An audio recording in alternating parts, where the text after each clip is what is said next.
Eleanor Whitaker pressed her back against the curtain and said the most reckless thing she had ever said in her life. "I would wager Matthew Caldwell has never kissed a woman properly, not once. The man is carved from river ice and court documents." The women beside her laughed behind their fans. Then a voice came from the darkness directly behind her, low, unhurried, and absolutely certain of itself. "I hope, Miss Whitaker, that you have brought enough money to honor that wager. If this story already has your heart racing, subscribe to our channel, follow along until the very end, and drop a comment telling us what city you're watching from. I want to see how far this story travels." Eleanor did not turn around immediately. That was the first thing anyone who knew her well would have noticed, that she did not spin and gasp and press her hand to her mouth the way another woman might have. She stood very still behind that curtain, with her spine straight and her hands quiet at her sides, and she gave herself exactly 3 seconds to decide how a woman recovers from the worst social mistake of her adult life. 3 seconds was not enough. She turned. Matthew Caldwell stood approximately 4 feet behind her. He was exactly as described, tall, broad through the shoulders, dark-eyed with the kind of stillness that belonged to men who had learned that patience was more frightening than anger. He wore a dark coat and no expression whatsoever. He was holding a glass of wine he had apparently not touched. He was watching her with the particular quality of attention that made Eleanor feel simultaneously observed and catalogued, the way a man studies a document he has not yet decided whether to believe. The women who had been laughing beside Eleanor had evaporated. She could not recall hearing them leave.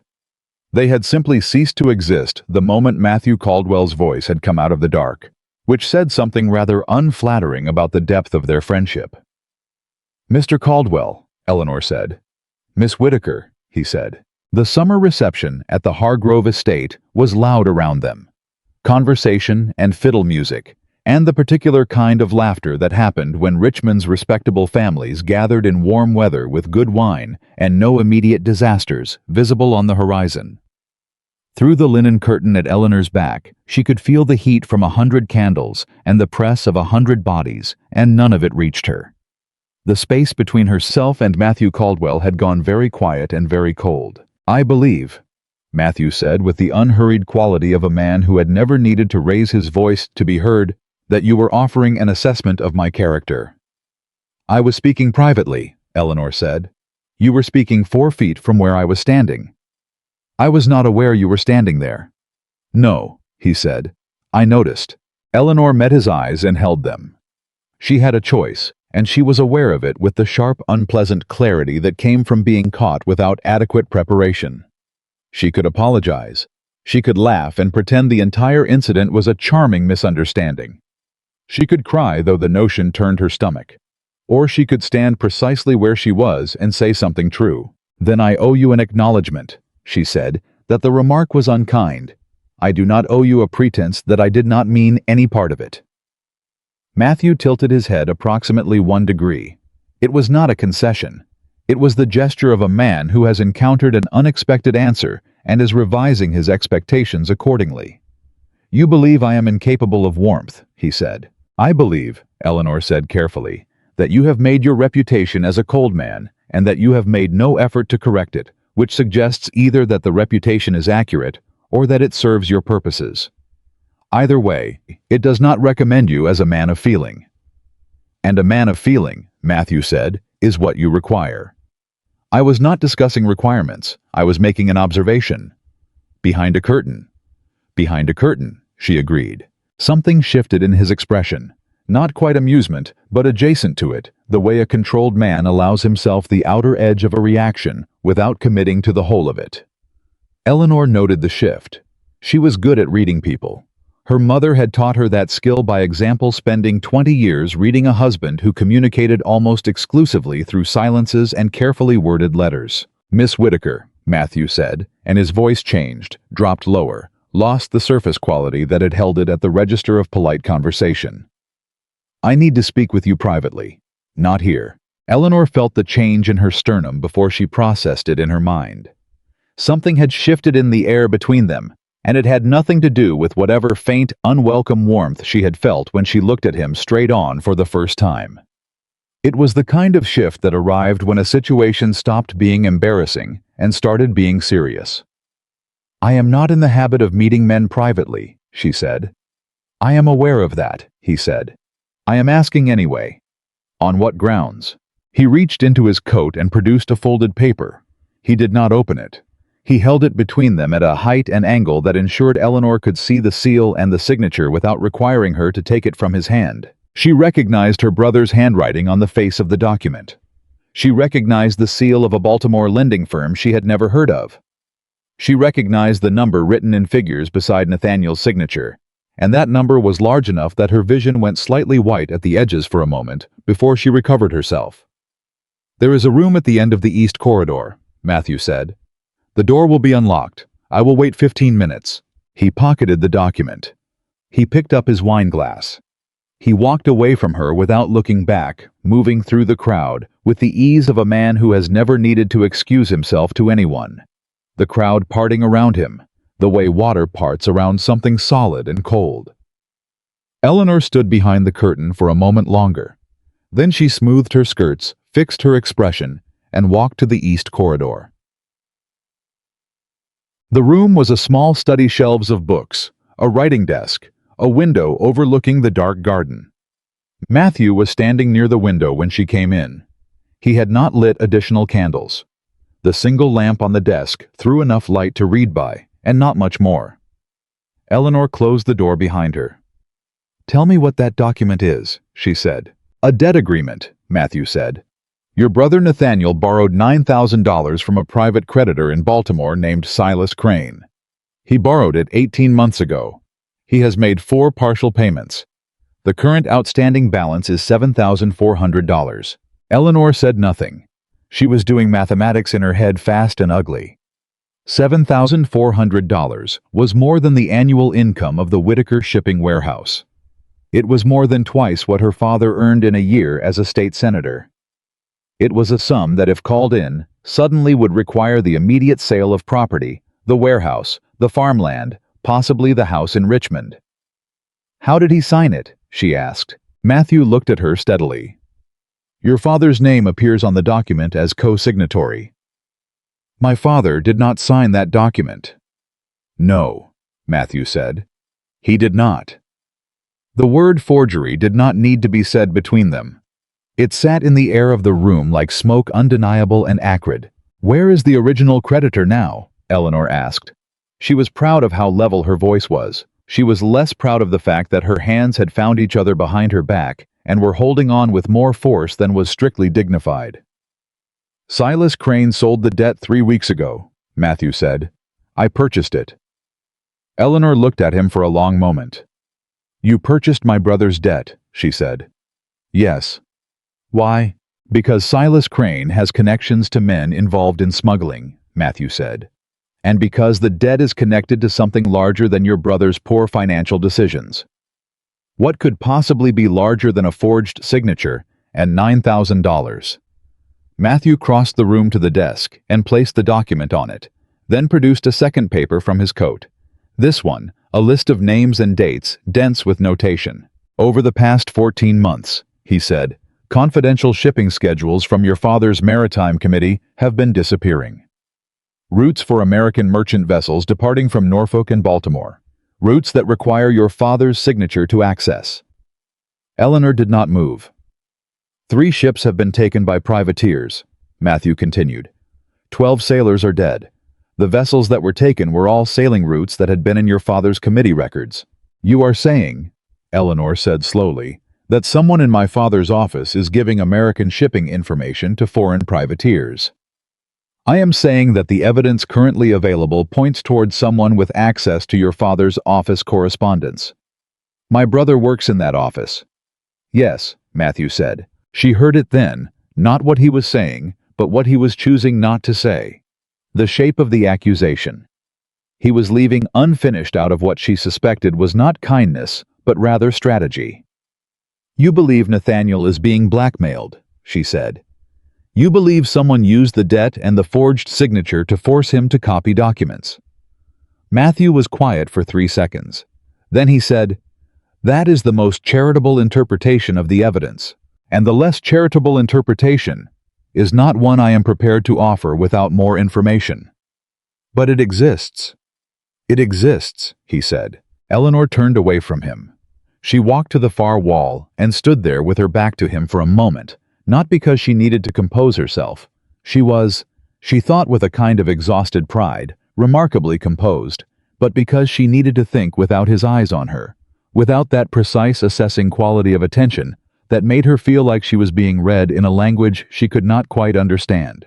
Nathaniel, her brother, who had followed her through every childhood adventure, who had a laugh like a dropped bucket of river water, who had taught her to read shipping manifests when she was 12 because their father wouldn't, and she asked until someone did. Nathaniel, who had been carrying something heavy for over a year, who had stopped meeting her eyes at the dinner table, who had started going out in the evenings without saying where. She had noticed. She had chalked it up to the ordinary preoccupations of a young man with a young man's troubles. She had not looked hard enough. She turned back around. "What do you want?" she asked Matthew Caldwell. "I want 6 weeks," he said, "during which time I will court you publicly." The silence that followed that sentence was the kind that deserved its own notation in a document, she thought wildly. "I beg your pardon," she said. "The courtship will give me lawful and socially acceptable access to the Whitaker household," Matthew said with the tone of a man explaining a surveying plan. "To your father's correspondence, to the shipping records maintained in your home office, to your brother's daily movements. If anyone questions my presence, a man courting a senator's daughter has adequate reason to be in that house at almost any hour." "You want to use me," Eleanor said. "I want to use the social expectation of courtship," he said. "There is a distinction. There is a distinction that is not particularly comforting from where I am standing. Miss Whitaker." He said her name differently this time, not sharply, not coldly, but with a weight in it that made her pay attention. 3 men who were connected to this conspiracy, and who attempted to manage it independently, are currently in federal custody, awaiting trial on charges of espionage against the United States government. Your brother is not in custody. He is not yet named in any official document. If this investigation concludes without his cooperation being established on record, the outcome changes significantly, for the worse. You are threatening my family. I am explaining the current situation. Those are the same thing, Mr. Caldwell. He did not argue that point. Eleanor stood in the lamplight of that borrowed study and looked at this man, this cold, deliberate, precisely articulate man, who had apparently spent the last several months purchasing her family's ruin, and was now offering her a transaction in its place, and she made the fastest and most consequential calculation of her life. She could refuse. She could walk out of this room, go home, confront Nathaniel, and discover how much of Matthew Caldwell's story was true. She could engage a lawyer. She could go to her father. And while she was doing all of that, Silas Crane's associates would be doing the same calculations Caldwell had just done, and arriving at conclusions that did not include mercy or a 6-week courtship arrangement.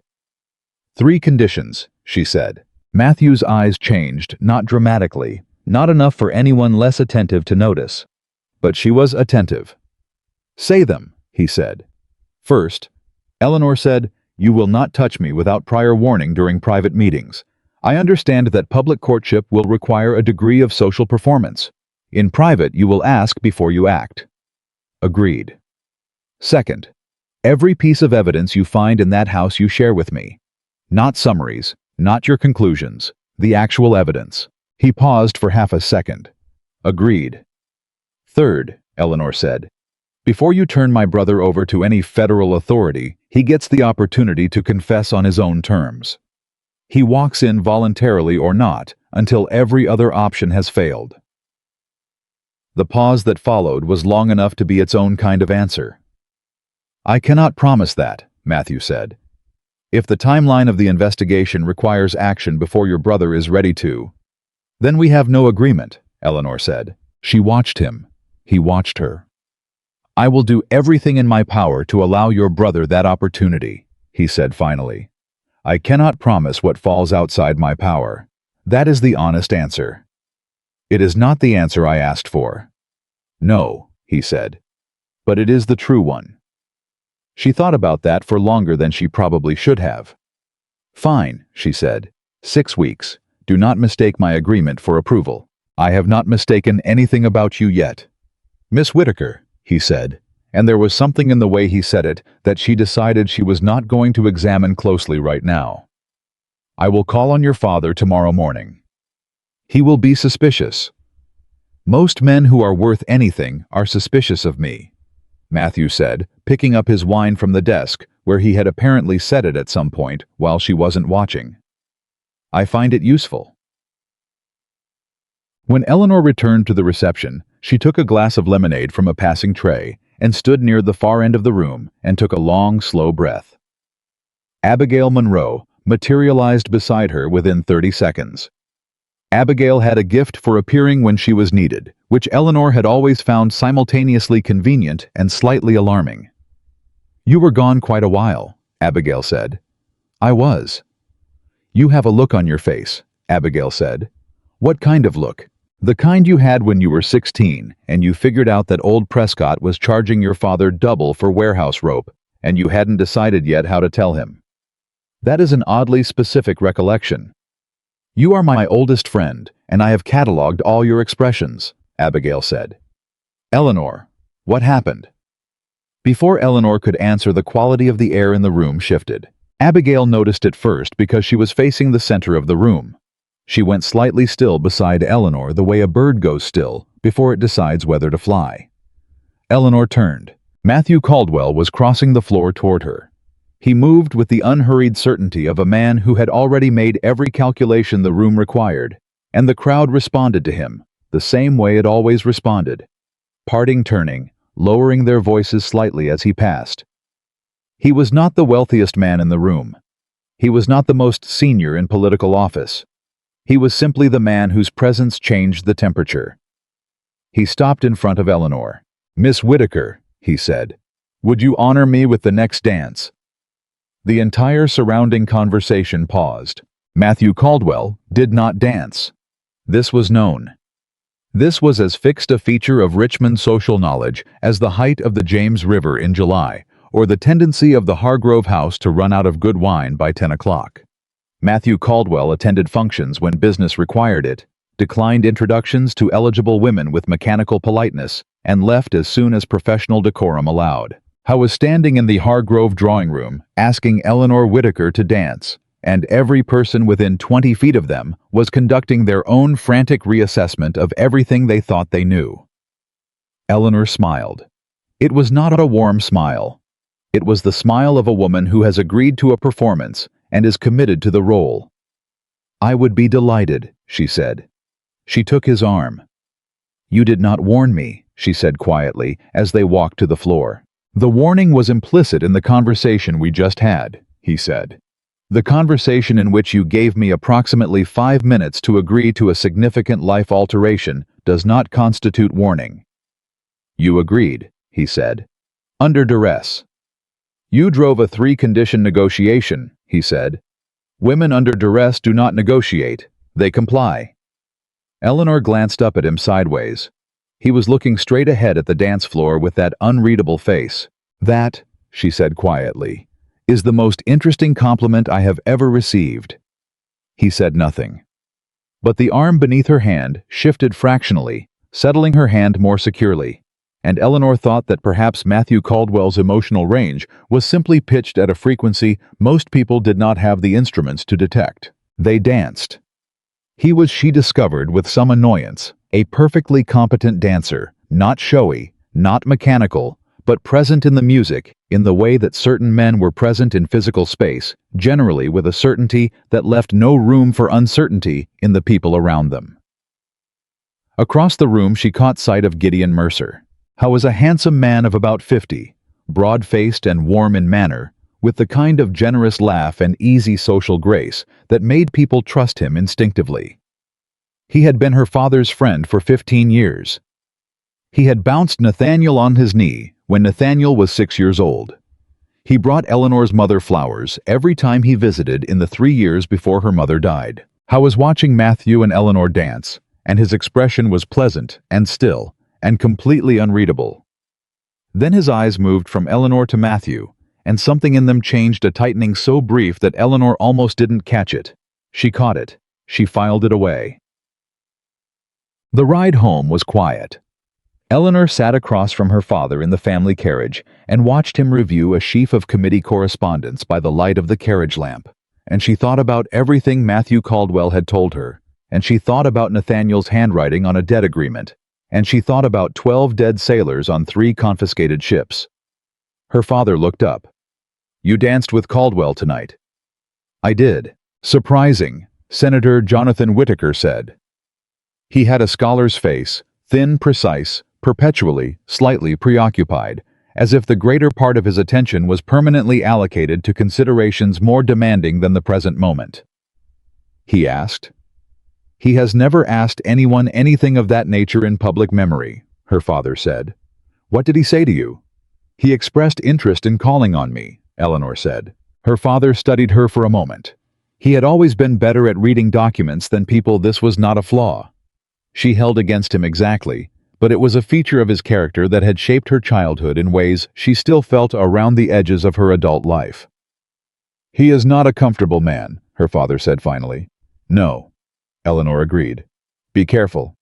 "I always am." Her father returned to his papers. Eleanor turned to the window and watched Richmond move past in the summer dark.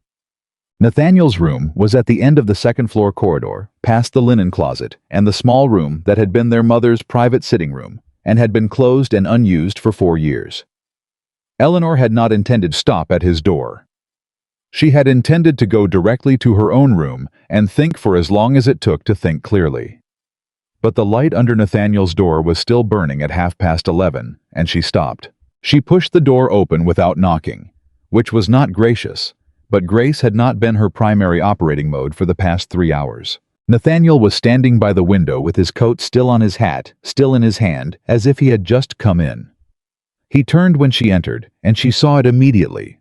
The specific quality of guiltiness that is different from ordinary surprise. The way a face rearranges itself when it has been carrying something too long and is suddenly confronted by someone who might be about to demand an accounting. She looked at his boots. There was mud on them, the particular gray-brown mud that came from the riverbank. She looked at the fireplace. A piece of paper curled in the grate, recently burned, still showing its shape. She looked at the small table near the window. A brass token sat on it, no larger than a coin, stamped on one face with the image of an anchor. "Nathaniel," she said. "Ellie. Who gave you that token?" He looked at the token, and the guiltiness in his face shifted into something darker and more complicated. A kind of fear that was not the ordinary fear of being caught doing something embarrassing, but the kind that came from a much larger and less manageable problem. "I can explain. Matthew Caldwell showed me a document tonight," Eleanor said. "A debt agreement with your name on it and Papa's forged below it. He said the amount is $7,400 currently outstanding. He said Silas Crane held it and sold it. He said the debt is connected to missing shipping schedules and dead sailors on 3 merchant vessels." Nathaniel's face went the color of old paper. "He showed you that," he said. It was not a question. "He showed me that," Eleanor said. "And then he asked me to allow him to court me publicly so he could investigate this house. And I agreed, because the alternative he left me was watching you go to federal prison without anyone in this family having the first idea that anything was wrong." "Eleanor, I am going to ask you one question," she said. "And I need you to answer it truthfully because I have just made an arrangement with the most frightening man in Richmond, on the assumption that you are more victim than criminal. And if that assumption is wrong, then I have made a catastrophic error." Nathaniel stared at her. "Did you know," she said very quietly, "what those shipping schedules would be used for?" The silence lasted long enough to be its own kind of agony. "No," Nathaniel said. Then more broken, "No. God, Ellie, no. I never, they told me it was market information. Mercer told me the routes would be used to time investments, cargo pricing, nothing more than—" He stopped. He pressed his hand over his mouth. "When I found out about the ships, I tried to stop. I told Mercer I wouldn't. He said he would take the documents to Papa. He said forgery of a senator's signature was a federal crime. He said, 'Nathaniel.'" Eleanor crossed the room and took his arm. "Stop. Listen to me."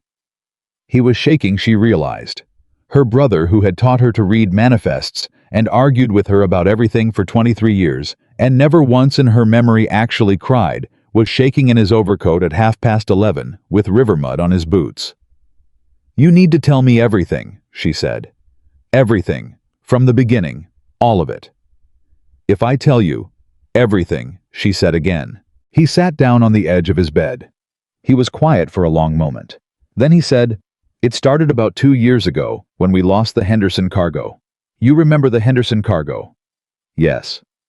"Papa didn't," Nathaniel said. "He was deep in the committee work, and I thought I could fix it. I thought I could replace the loss before he noticed and keep the warehouse solvent, and no one would ever need to know how close we came." Eleanor sat down beside him and listened. Outside, the summer night continued its business. Somewhere below, a door opened and closed as the last servant retired. The lamp burned between them, and Nathaniel told her everything.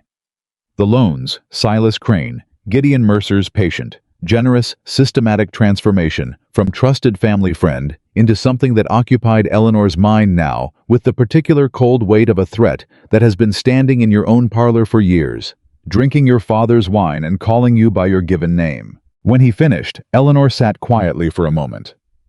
"You should have told me," she said. "I know. A year ago, when it started." "I know," he said again. "Papa made you think you couldn't," she said, not accusingly, just true. Nathaniel looked at her. "He made us both think." "I know," Eleanor said. "I know he did." She stood up. She picked up the anchor token from the table and held it in her palm, studying the engraving. "Do you know what this is?" she asked. "Mercer gave it to me. He said it was a meeting marker, that if I ever needed to reach him outside of normal channels, I could leave it at a certain location near the waterfront." "Near the waterfront?" she repeated. "There is an old warehouse," Nathaniel said. "He told me it had burned, but I saw light from it 2 weeks ago from the river. I went back and—" He stopped. And there were men there I did not recognize, and crates I could not account for, and a smell I did not want to think too hard about." Eleanor closed her hand around the token. "Get some sleep," she said. "Tomorrow, Matthew Caldwell will call on this house. He will be very pleasant and very attentive and very convincing. You will behave as if nothing is wrong." "Eleanor." "I have a plan," she said. "It is not a good plan yet. It will be better by morning." She walked to the door. "Ellie." She stopped. "I am sorry," Nathaniel said. "For all of it. For the debt and the documents and for making you—" "Sleep," she said. "We can allocate blame when everyone is safe." She went back to her own room and sat at her writing desk in the dark for a long time. She thought about Matthew Caldwell's face when she had said 3 conditions, and the way he had agreed to the first 2 without hesitation, and struggled with the third. She thought about 12 sailors. She thought about Gideon Mercer watching her dance. She thought about the number 7,400 and the number 12. And she thought about her mother, who had spent 20 years in a house full of financial decisions she was never permitted to understand. And she thought about how a woman with good memory and a working knowledge of shipping routes and her father's filing habits might be considerably more useful to an investigation than Matthew Caldwell had yet realized he was acquiring. She picked up her pen. She began a list. Matthew Caldwell arrived at the Whitaker house at 10 o'clock the following morning, carrying a small arrangement of summer flowers, and wearing the expression of a man who had slept well and harbored no complicated intentions whatsoever. Eleanor watched him from the upstairs window for approximately 4 seconds before she went downstairs. He handed the flowers to her aunt, Mrs. Clara Whitaker, who received them with the stunned expression of a woman who had not anticipated this particular development in the social calendar and was not entirely sure her heart could manage it. Clara was 53 and had strong opinions about which men were worth the trouble of flowers, and Matthew Caldwell had never previously registered as a candidate. "Mr. Caldwell," she said. "This is how very thoughtful." "Mrs. Whitaker," he said. "I hope the family is well." "We are, yes, very well, Eleanor." Clara turned to find Eleanor already in the hallway. "Mr. Caldwell has called." "I can see that," Eleanor said. Matthew looked at her. His expression was exactly the same as it had been the previous evening, measured, attentive, giving nothing away, except that there was something in the set of his shoulders that she had not noticed last night, a quality of preparation, as if he had done some internal accounting between then and now, and had arrived at a figure he was comfortable with. "Miss Whitaker," he said, "would you do me the honor of a walk? The morning is pleasant." "It is quite warm," she said. "I have been told the garden path near the river is shaded this time of day." Clara was watching both of them with the focused attention of a woman watching a very significant chess game from a position adjacent to the board. "I will get my hat," Eleanor said. They walked. The garden path was shaded. Eleanor kept a socially appropriate distance between them and said, "You are very good at appearing pleasant." "Thank you," Matthew said. It was not entirely a compliment. "I know," he said. "Did you speak to your brother last night?" Eleanor glanced sideways at him. Around them, the morning sounds of the household, a gardener working somewhere nearby. The distant clatter of the kitchen created adequate cover for a conversation that required it. "I spoke to him," she said. "And he told me everything," she said. "Or what he believes is everything. The loans began 2 years ago after the Henderson cargo loss. Silas Crane was the original creditor. Gideon Mercer positioned himself as a solution and became the mechanism. Nathaniel never knew the routes would cost sailors their lives. He believed Mercer was using the information for market timing." Matthew was quiet for 4 steps. "Do you believe him?" he asked. "Yes," she said, "without reservation. My brother is impulsive and proud, and he made catastrophic decisions out of shame. He is not a man who would look away from dead sailors if he understood that was the cost." "Belief is not evidence." "I know that," Eleanor said, "which is why I also want to tell you what I found in my father's office this morning before you arrived." Matthew stopped walking. So did she. "You went into your father's office," he said. "I did. This morning. Before breakfast," she said. "I have been in that office 100 times. My father trusts me with the filing because he cannot find anything in his own system, and I reorganized it for him 3 years ago. I know where every document category lives." She could feel Matthew watching her with that recalibrating quality again, the expression that was not quite surprise, but was in the territory adjacent to it. "What did you find?" he asked. "The missing schedules were pulled from a specific ledger," Eleanor said. "The ledger covers all Norfolk departures with reduced military escort. The missing entries are not random, they are organized by a pattern. Every ship with fewer than 8 militia crew aboard, and a cargo valued over $4,000. "Someone selected for vulnerability," Matthew said. "Yes, and the selection was made before Nathaniel copied anything. The pages that are missing were marked with a notation in the margin, a small reversed circle, the kind surveyors use to indicate a point of reference. Those notations are not in Nathaniel's hand." Matthew was very still. "Someone else identified the targets," he said. "Your brother copied what was already selected." "Someone with access to the full ledger before Nathaniel saw it," Eleanor said. "Which means either someone inside my father's office or someone with regular access to the house." Neither of them said Mercer's name. They didn't need to. "How many people have that kind of access?" Matthew asked. 3 people come to this house often enough and are trusted enough to be left alone in my father's study," Eleanor said. "His secretary, a man named Preston, who has worked for him for 11 years and whose primary character flaw is excessive neatness. A junior colleague from the Maritime Committee named Harlow, who is 24 and frightened of my father and therefore not my primary suspect. And Gideon Mercer, who has been coming to this house for 15 years and who my father considers his oldest friend." Matthew looked at her for a long moment. "You had all of this before breakfast," he said. "I told you I had a plan," Eleanor said. "I told you it would be better by morning." She started walking again. After a moment, he fell into step beside her. "The reversed circle notation," he said.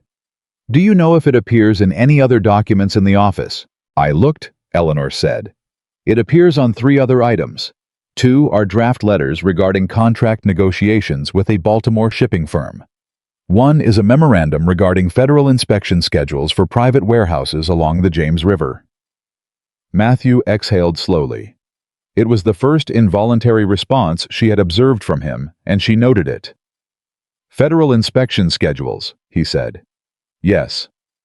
If someone had advance warning of inspection timelines, a warehouse could ensure that whatever it was storing was moved before any federal officer arrived. Eleanor finished. Yes, I thought of that too. They reached the end of the garden path and stood for a moment. The James River was visible in the near distance, brown and wide in the summer heat. Eleanor, Matthew said, and then stopped as if he had used her given name without planning to, and was not sure what to do with that fact. She let it pass.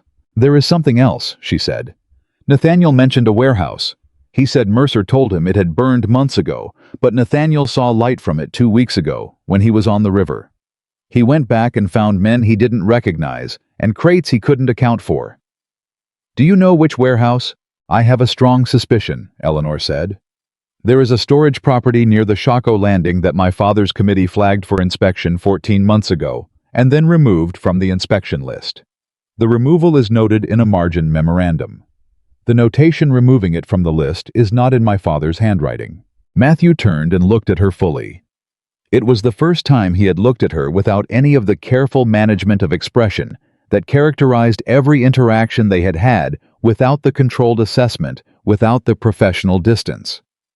He simply looked at her, and what his face contained in that unguarded moment was something that resembled, though she would not have said so aloud, a kind of wondering. You found all of that in 3 hours, he said. My mother kept this family's accounts for 20 years, Eleanor said, and my father never once asked her how she did it. I learned from her. The files have always talked to me. I know how they're supposed to sound, and I know when something is wrong with the music. Matthew was quiet. Then he said, I need to revise my understanding of what this investigation looks like. Yes, Eleanor said. You do. The days that followed built their public performance into something that Richmond's social landscape accepted with the helpless fascination of a community that has been given a genuinely unexpected story to follow. Matthew Caldwell called every afternoon. He was consistently convincingly attentive, sitting with Senator Whitaker in the front parlor, discussing land prices and committee proceedings with the seriousness of a man who had always belonged at that table. He was patient with Clara, who remained slightly stunned in his vicinity, and compensated by offering him increasingly elaborate refreshments. He was neutral toward Nathaniel, which Nathaniel bore with the tight-shouldered endurance of a man sitting on a secret he cannot discuss. In public, Matthew stood close to Eleanor in the way of a man who has decided she belongs in his immediate orbit. He touched her gloved hand when they were in company. He watched her across crowded rooms with the focused quality that drove the Richmond Gossip Network to its highest productivity in years. In private, they fought constantly, not loudly. Neither of them was a loud fighter. They fought in the precise, controlled way of two intelligent people who are arriving at the same facts from different directions and refusing to concede that the other person got there first. You went to the county records office, Matthew said one evening after he had learned from his own man that Eleanor had spent 2 hours there that afternoon. I did, Eleanor said. They were in the front parlor with the door open and Clara sewing on the other side of the room, which created the necessary social propriety, and also Eleanor had discovered almost no barrier to a quiet and contentious conversation. Without telling me. You did not tell me you had someone watching the Shaco warehouse until I asked you directly 3 days ago, Eleanor said pleasantly. I assumed we were operating on a mutual understanding of individual initiative. Clara's needle paused fractionally and then resumed. What did you find? Matthew asked, lowering his voice 2 degrees. The warehouse that was removed from the federal inspection list was originally registered to a shipping consortium, Eleanor said, equally quiet. The consortium dissolved 6 years ago. One of its 3 members was Gideon Mercer. The property was retained under a subsidiary name, which is why it does not appear under Mercer's name in the current records. But the original registration is there in the county land books, if you know where to look. And you knew where to look. My father sat on the Land Assessment Committee for 4 years, Eleanor said. I helped him file. Yes, I knew where to look. Matthew sat back. He was doing that thing again, the recalibrating expression, the slight shift in how he held himself, as if he was continuously adjusting the weight distribution of some internal structure to account for her. She found it, to her great annoyance, the most attractive thing about him. "There is something else," she said. "There usually is," he said. "The missing entries in the shipping ledger," Eleanor said. "I have been thinking about the handwriting on the marginal notations. I did not recognize it from anyone in my father's circle, but I have seen something similar somewhere else. It took me 2 days to remember where." She reached into her sewing basket, which she had brought to the parlor for exactly this purpose, and produced a folded paper. She passed it to Matthew with the smooth, casual movement of a woman handing something to a man she is fond of in case Clara was watching. Clara was definitely watching. Matthew unfolded the paper under the edge of the side table and read it. Then he looked at Eleanor. "This is a letter from Mercer to your father," he said.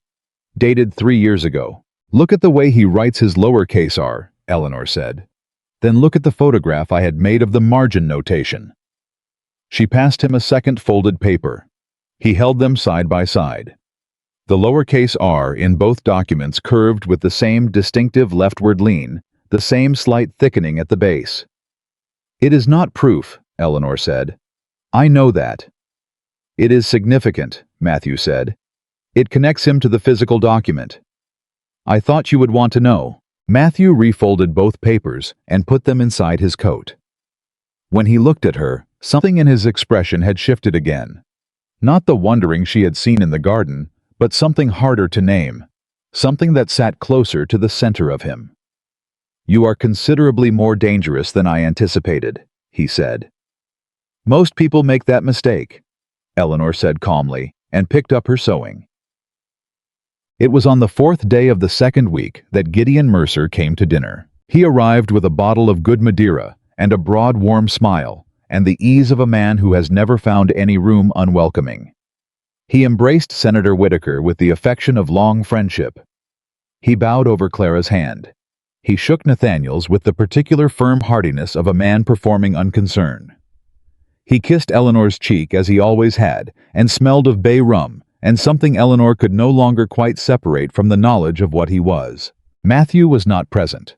He was coming for dinner, but he had not yet arrived, and for the 20 minutes between Mercer's arrival and Matthew's, Eleanor stood in her father's parlor and watched Gideon Mercer be warmly, generously, entirely convincingly himself.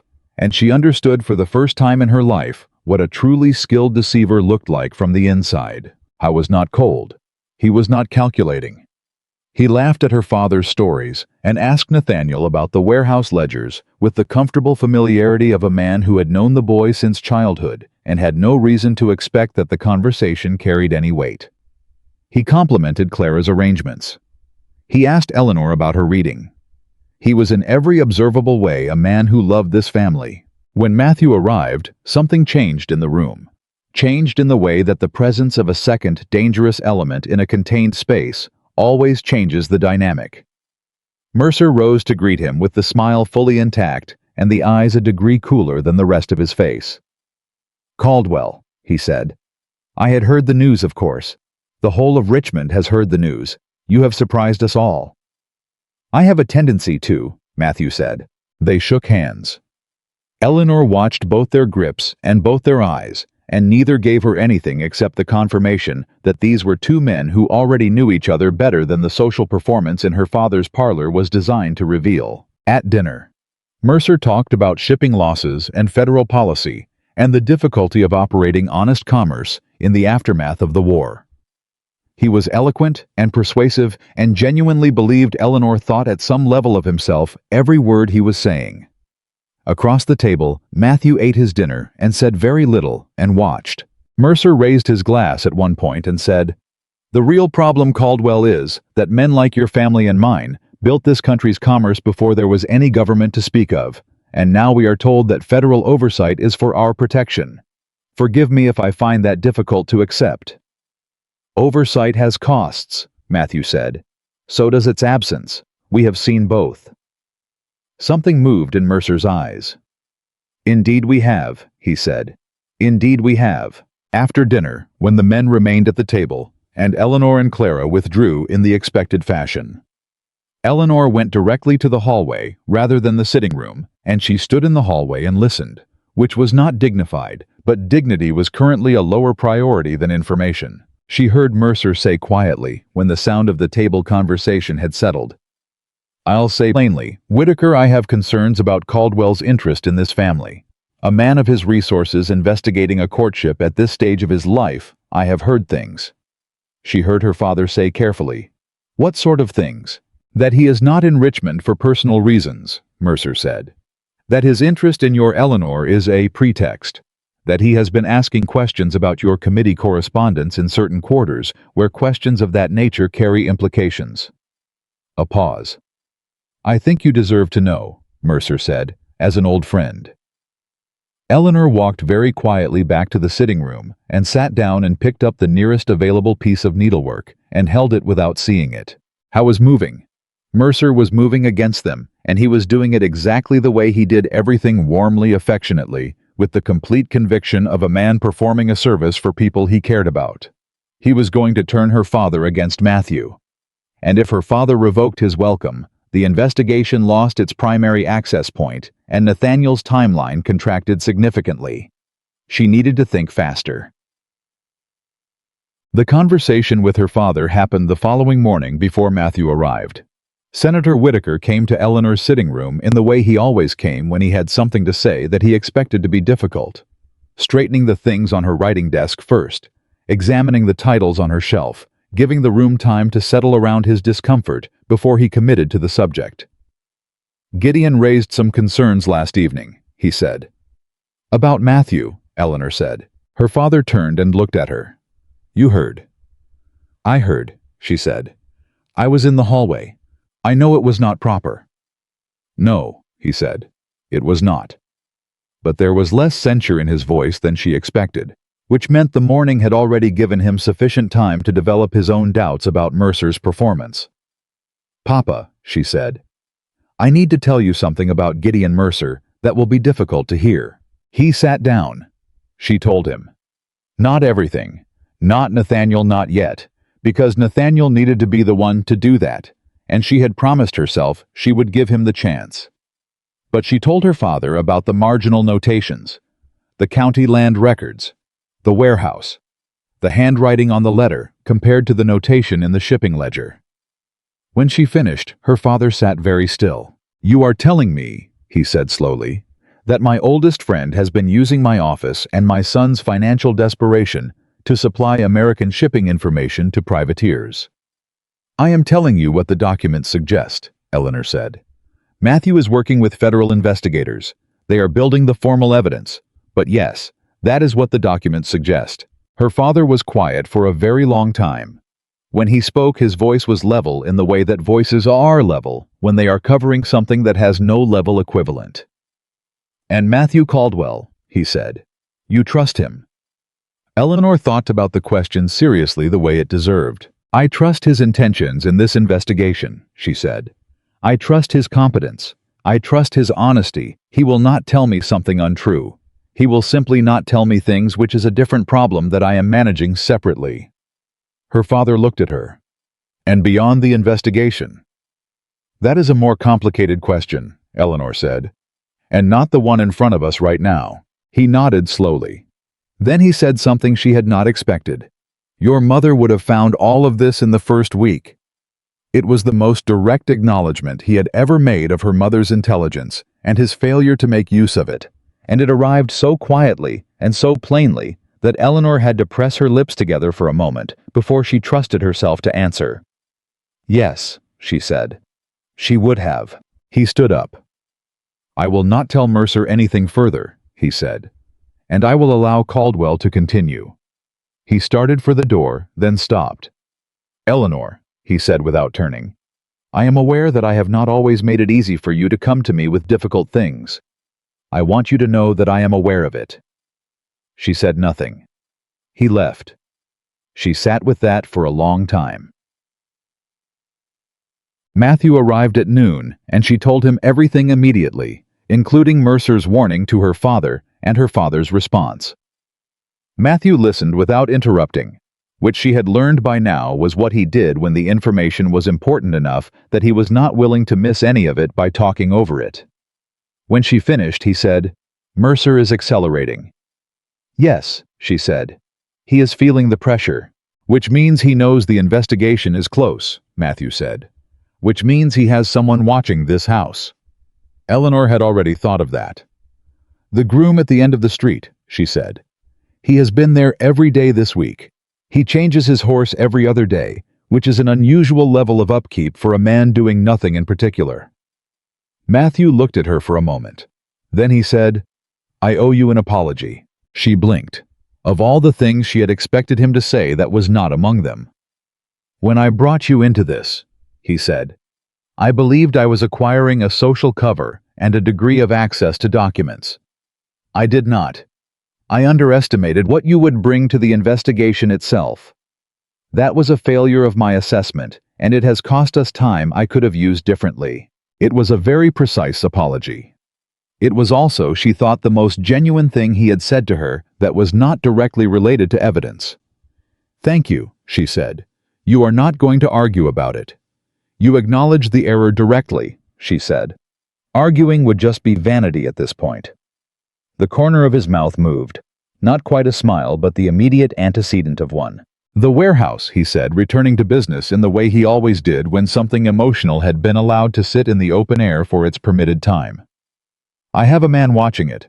There was activity last night. Crates moved, 3 individuals arriving after 10 o'clock, departing by midnight." "Did he get descriptions?" "2 of them are connected to a Baltimore courier network that has appeared in 3 previous smuggling investigations," Matthew said. "The 3rd individual my man could not identify. He was taller than the others, broad through the shoulders, good coat, moved like someone accustomed to authority." Eleanor's stomach tightened. "Mercer attended a late supper at the Hendersons last night," she said carefully.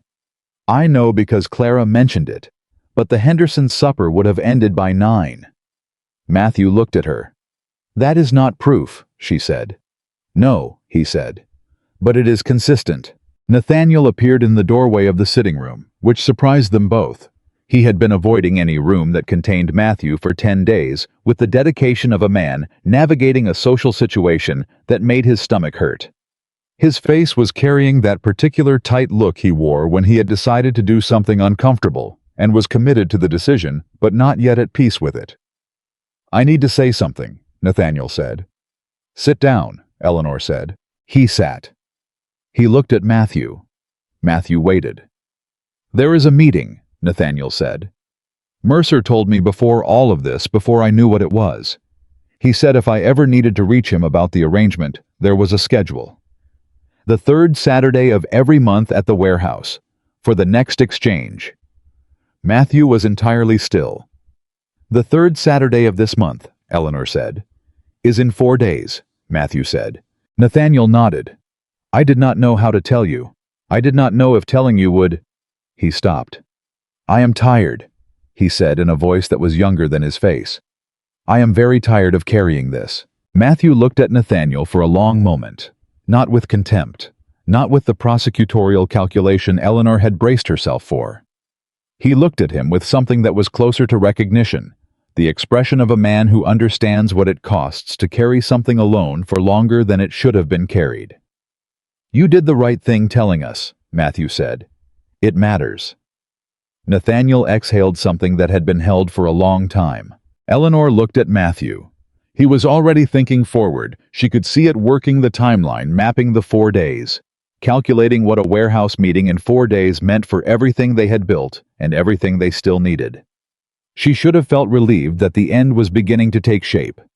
Instead, she felt the particular dread that comes from knowing a situation is about to stop being manageable and start being real. "We need to plan," Matthew said. "We do," she said. And then the sound of boots on the front path, quick, purposeful wrong for the time of day, reached them from below, and all 3 of them went still. The knock on the door was sharp. Urgent. Eleanor heard her father's voice in the hallway raised, which was not something her father did, and then his footsteps on the stairs fast. He opened the door of the sitting room. His face had lost its color. "There has been a fire," he said. Near the Shaco landing, a warehouse. They are saying a body has been found in the wreckage. Eleanor watched her brother's face go white. They have found papers on the body, her father said. He was looking at Nathaniel, and his expression contained something that a father's expression should never have to contain. The papers have your name on them, son. Matthew was on his feet before Senator Whitaker finished the sentence. Which warehouse? He asked. The one near Crane's old holding yard, Whitaker said. The one that was supposed to have burned 6 months ago. Matthew turned to Eleanor. She read his face in the fraction of a second that passed between her father's words and whatever came next. And what his face said beneath the control, beneath the calculation, was that something had just gone badly sideways, and he did not yet know how badly. Stay here, he said. Absolutely not. Not, she said. He did not argue. There was no time. They moved. The body was not Nathaniel. Matthew established this within 4 minutes of arriving at the Shaco landing, moving through the gathered crowd of dock workers and curious onlookers with the focused efficiency of a man who has no time for the social performance of concern. He crouched beside the body, examined the coat, checked the hands, and stood back up. This man is at least 15 years older than your brother, he said quietly to Eleanor, who had arrived 2 steps behind him and was standing with her arms at her sides and her face completely composed in the way she composed it when she was most frightened. Different build, different hands. These are a laborer's hands, not a clerk's. Someone dressed him in Nathaniel's coat deliberately. To make us believe Nathaniel is dead, Eleanor said. Or to make Nathaniel believe he has no options left, Matthew said. A man who thinks he has been declared dead has no legal standing, no family protection, and no reason not to run, or no reason not to comply with whatever he is told next. Eleanor turned and looked at him. You think Mercer staged this? I think Mercer has been 3 moves ahead of everyone in this city for 2 years, Matthew said. And I think he just made his most dangerous move yet, which means he is running out of time, and he knows it. Behind them, the crowd shifted. Eleanor caught a face at the edge of it. Preston, her father's secretary, pale and watchful there, and then gone into the press of bodies before she could be certain. She grabbed Matthew's arm. Preston was here. Matthew went still for half a second. Then he turned and scanned the crowd with that particular quality of attention that covered ground very fast without appearing to move urgently. Where? He is gone now, she said. East side of the crowd. He left when he saw us. You are certain it was him? I have filed documents in the same office as that man for 3 years, Eleanor said. Yes, I am certain. Matthew said something very quiet that Eleanor chose not to repeat to herself. Then he turned to the man beside him, one of his own agents who had materialized at his shoulder, with the silent reliability of someone who had been doing this work for a long time, and exchanged a few words too low for Eleanor to catch. The agent moved off into the crowd. Matthew turned back to Eleanor. We need to get back to your father's house, now. Nathaniel. Nathaniel is not here, Matthew said, which means he is somewhere else. We find out where from the house, not from this dock. He looked at her directly. Eleanor, now. She went. Nathaniel was not at the house either. He had been in the sitting room when they left. She had seen him herself, sitting in the chair by the window, with his hands flat on his knees like a man bracing against something he could not see. And now the chair was empty, and the window was open, and the mud on the sill told a clear enough story about how he had left. Eleanor stood in the doorway and looked at the empty chair and the open window, and felt something cold move through her that was not quite fear and not quite grief, but was the specific feeling of watching a situation you thought you understood become something larger and less manageable than you were prepared for. He panicked, she said. Yes, Matthew said. He was at the window examining the sill. He heard my father say a body was found with his name on it, and he panicked. He would not have run to Mercer, Matthew said. A man who knows he is guilty of what Nathaniel is guilty of does not run toward the person holding the debt. He runs somewhere he believes is safe. Where does Nathaniel believe is safe? Matthew turned from the window. Where did he go as a child when something went wrong? Eleanor thought for approximately 3 seconds. The river, she said. There is an old fishing dock 2 miles south of here on the property where my mother grew up. The family sold it when I was 12, but the dock is still standing. Nathaniel used to go there when he and my father had fights that were too large for the house. Matthew was already moving toward the door. How long on horseback? 20 minutes if you know the road. Then let's go. I am coming with you. I know, he said without breaking stride. She followed him and did not examine too closely how different it felt when he stopped saying otherwise. They found Nathaniel on the dock. He was sitting at the end of it with his boots hanging over the water and his head in his hands, and he looked so young from a distance, so much like the 12-year-old boy who had taught Eleanor to read a manifest in their father's warehouse on a rainy afternoon, that Eleanor felt the cold thing in her chest tighten into something she was not going to address right now. She sat down beside him. Matthew stood back, which she had not asked him to do, but was grateful for. The body is not you, she said. Nathaniel's head came up. What? The body at the landing. It is not you. Someone put your coat on a dead man to make people believe you were inside that warehouse when it caught fire. Her brother stared at her. Then his face did something complicated, relief and horror arriving simultaneously, fighting for space. Mercer, he said. Yes, Eleanor said. He is telling me, Nathaniel said slowly, that he can make me disappear whenever he chooses. That if I cooperate, I live. That if I don't. He is telling you that you are entirely within his power, Eleanor said. And he is wrong. Nathaniel looked past her at Matthew, who was standing a few feet back with his hands in his coat pockets and his face at its most neutral. You are going to arrest me, Nathaniel said. Not an accusation. Just a fact he was arranging in the right order. Not today, Matthew said, but eventually. That depends, Matthew said, on what you do in the next 4 days. Nathaniel looked at the water. The river moved under the dock with its usual indifference. Eleanor watched her brother's face and saw him do the internal work of a man who has run out of the energy required to keep running and is making his peace with stopping. There is a meeting, Nathaniel said. Saturday night. Mercer expects me to deliver the final ledger, the one covering the winter Norfolk routes. He told me it would be the last one. That after this my debt would be forgiven and the documents would be destroyed. He lied, Matthew said. I know, Nathaniel said. I know he lied. I think I have known for months. He pressed the heels of his hands against his eyes. If I show up Saturday with the wrong document or without any document, he will know the investigation is real. He will run. He cannot run if we are ready, Matthew said. And if you are not ready, then we will be ready faster, Matthew said. It was not bravado. It was arithmetic stated plainly, and it had the effect that plainness always had on a frightened person. It gave the fear a boundary. Nathaniel lowered his hands. He looked at Eleanor. What do I do? Come home, she said. And tell Papa everything, all of it, tonight. Nathaniel flinched. Ellie, all of it, Nathaniel. Her voice was gentle and immovable at the same time, the same voice their mother had used when the gentleness and the immovability were the same thing. He needs to know, and you need him to know. Carrying this alone has cost you 2 years of your life. Let it down. Her brother sat with that for a moment. Then he nodded.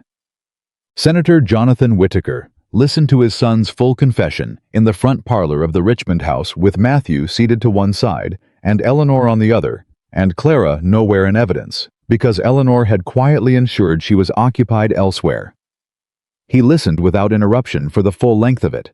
The loans, the forgery, the warehouse, the shipping schedules, the dead sailors, the 2 years of diminishing choices made in the space where honesty should have been. When Nathaniel finished, the silence was the kind that has weight. Then Senator Whitaker said in a voice that was entirely level, "Why did you not come to me?" Nathaniel looked at his father. "Because I knew what you would say." "You did not know." "Papa." Nathaniel's voice broke not dramatically, but in the specific way that a voice breaks when it has been held together for too long. "You said when the Henderson cargo was lost, you said that a man who cannot manage his accounts cannot be trusted to manage anything else. Those were the exact words. And I had just failed to manage $4,000 worth of cargo, and I was standing in your office and I thought..." He stopped. I thought it would be easier to fix it than to say it. Senator Whitaker sat very still. I built this, he said after a moment. Not to anyone in particular. Just said it into the room the way a man says something true that he has been working toward for a long time. Eleanor looked at her father. She had never heard him say anything like that in her memory. She had never heard him place the origin of a problem inside himself, rather than in the circumstances surrounding him. Jonathan, Matthew said quietly, what you do in the next 4 days matters as much as what has already been done. Mercer has been using your office, your correspondence, and your son. He is going to continue using them until someone stops him. Your cooperation is essential. Her father looked at Matthew. Something moved between the two men. Not friendship, not yet, but the provisional recognition of two people on the same side of a serious problem. Tell me what you need, Senator Whitaker said. The 4 days before Saturday were the most exhausting and the most clarifying of Eleanor's adult life. Matthew's federal contact arrived from Washington on Thursday, a quiet, gray-coated man named Aldridge who spoke very little and observed everything, and who Eleanor took an immediate instinctive measure of as competent and trustworthy, which she mentioned to Matthew, and Matthew said, "He was my brother's commanding officer," and said nothing else. And Eleanor filed that away in the part of herself where she kept the things about Matthew that required time to understand. The plan was built over 2 evenings at the Whitaker dining table, which had never in Eleanor's memory been used for anything of this nature, and which felt in some impossible-to-articulate way like the most honest use of it. Nathaniel would attend the Saturday meeting as expected. He would deliver what appeared to be the Winter Norfolk Ledger, which would actually be the Whitaker Household Accounts Ledger, identical in size and binding different in every page of content. Matthew's agents would be positioned at all exits of the warehouse. Aldridge's federal officers would hold at the River Road until the signal. Senator Whitaker would have trusted militia officers near the festival grounds because the annual James River Summer Festival ran concurrently and would give Mercer exactly the chaos he needed to attempt an escape. Eleanor's role, as Matthew initially described it, was to remain at home. She waited until Aldridge had left the dining table before she said with great precision, "No." Matthew looked at her. "I am the one who can read the lantern signals," she said. "My father's naval signaling book uses a pattern that I have known since I was 16, and that no one else in this plan knows. If Mercer attempts to send the real ledger out by river, which he will, because he will not carry it himself, the signal will come from that warehouse roof, and I am the only person in this room who will recognize what it says. You can teach the pattern to one of Aldridge's men. In 3 days, Eleanor said. A pattern that takes months to read reliably at distance in the dark with the noise of a summer festival on the river." She looked at him steadily. "Matthew." He was quiet. "I know what you are doing," she said, "and I understand it. But keeping me home does not keep me safe. It keeps you comfortable, which is different." The silence between them had a particular texture, the texture of a man confronting a true thing he had been hoping to avoid. "If something happens to you," he started. "Then something happens to me," she said. "I am not a document to be filed safely away from the investigation. I am a person who has contributed to this case from the beginning, and I will be there on Saturday." Matthew looked at her for a long moment. Then he said, "We build the plan together, every detail." "Agreed," she said. "And you stay within 10 feet of me at all times." "That is a reasonable condition," Eleanor said, "and I accept it." Across the table, her father said nothing, but she caught in her peripheral vision the particular expression of a man who is being shown something he should have understood years ago. Saturday arrived with the heat that midsummer Virginia stored up for its most important occasions. The James River Festival was exactly what it always was: boats and music and food vendors, and the particular good-natured noise of a community that has been given a reason to gather. Eleanor moved through it beside Matthew, with the surface ease of a courting couple enjoying the evening, which required almost no performance, because by this point the ease was not entirely surface. She was frightened. She was also beneath the fear more awake than she had felt in years. Matthew kept his word. He stayed close, not protectively close, not controlling close, but the close of the person beside him is the most important variable in the equation, and does not intend to lose track of that variable. Nathaniel is inside, Matthew said quietly, leaning in the way a man leans when he is saying something a courting couple might say. He arrived 8 minutes ago. Mercer was already there. How many men does Mercer have? 2 that we have identified. Possibly a third we have not. Eleanor nodded. She scanned the waterfront without appearing to scan it, using the social habit she had been practicing for 20 years. The woman at a party who appears to be pleasantly observing the crowd and is actually reading every face in it. She saw Mercer's man near the East Dock exit before Matthew's agent did. She touched Matthew's arm once briefly and angled her chin. He saw. He adjusted. Abigail appeared at Eleanor's other side, with the timing she always had, sliding into the space beside them with a social smile and a quiet, "There are 2 men near the festival music stage who are watching the warehouse and not watching the music. They arrived together and have not spoken to anyone." "Thank you," Eleanor said. "This is a great deal more exciting than I was told it would be," Abigail said, and moved away again. Matthew said under his breath, "Your friend is remarkable." "I know," Eleanor said. The first lantern appeared on the warehouse roof 40 minutes later. Eleanor saw it before anyone else, because she was the only person positioned and prepared to look for it, and she read it the way her father's old naval book had taught her. The long blink, the short, the pattern of threes and singles that translated in the coastal signaling language that had been in use since before the war into a ship name and a departure window. "Liberty Dawn," she said. "Midnight departure, North Wharf." Matthew turned to look at her. "You are certain?" "The pattern repeats 3 times, she said. "I am certain." He pulled her to the edge of the crowd far enough to speak without the festival covering them. "The real ledger is going out on that ship. Mercer is not carrying it himself. He is putting it on a vessel that his contact controls, and then he is walking away from the exchange clean. If the ledger gets on that ship, it disappears into a network that has been operating since 1813, and that we have spent 2 years trying to map," Matthew said. "We need it before it boards." "Then we need to move now," Eleanor said. "Aldridge's men need the signal." "Send it," she said. Matthew reached into his coat and produced a small brass tube, a signal device she had seen but not examined closely, and used it once angled toward the river road. 3 flashes. Then 1. She felt the plan lock into motion around them, the way the pieces of a mechanism fall into alignment when the correct pressure is applied. "The warehouse," she said. "Nathaniel is still inside." "I know," Matthew said. They moved. The cargo office at the back of the warehouse was where Mercer had chosen to conduct his business away from the festival crowd and the river noise in the dark and the smell of old rope and river water. Eleanor heard his voice before she saw him.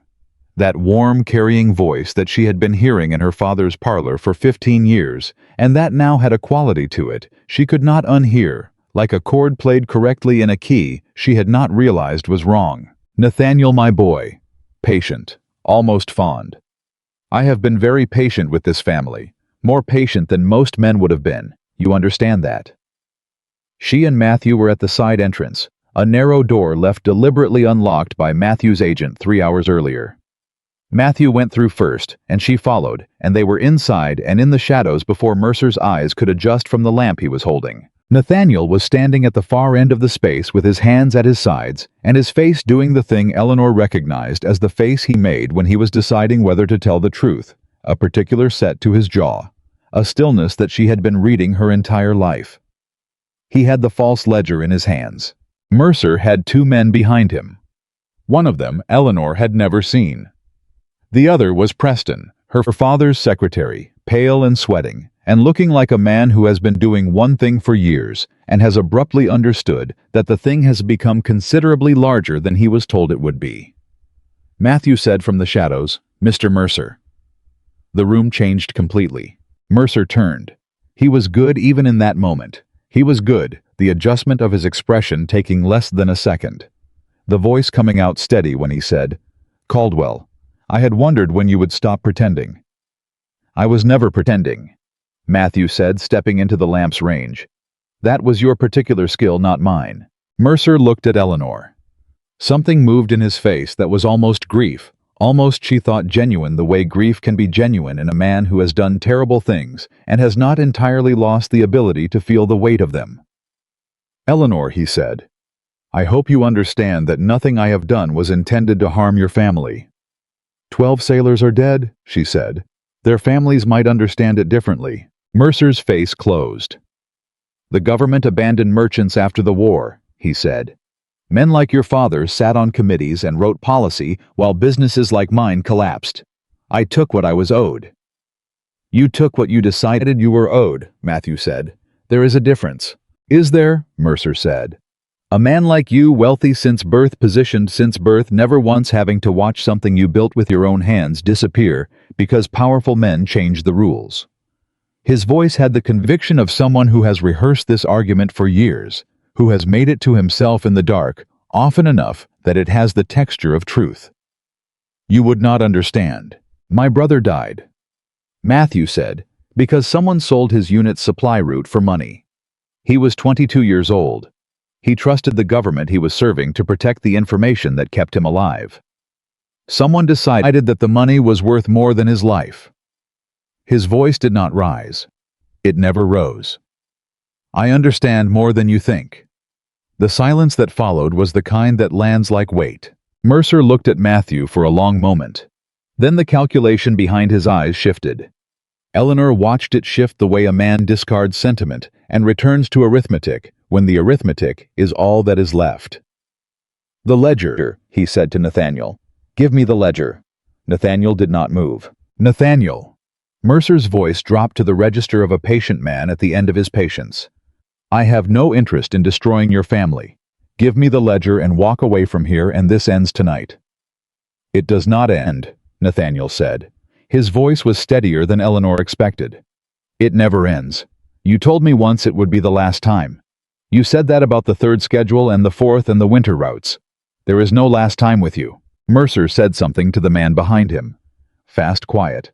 A word that Eleanor did not catch, but that Matthew caught, because he moved at the same moment faster than she had seen him move in all the days she had known him, crossing the space between shadow and lamplight, with the decisiveness of someone who has spent 2 years preparing for exactly this 10 seconds. What happened next was not elegant.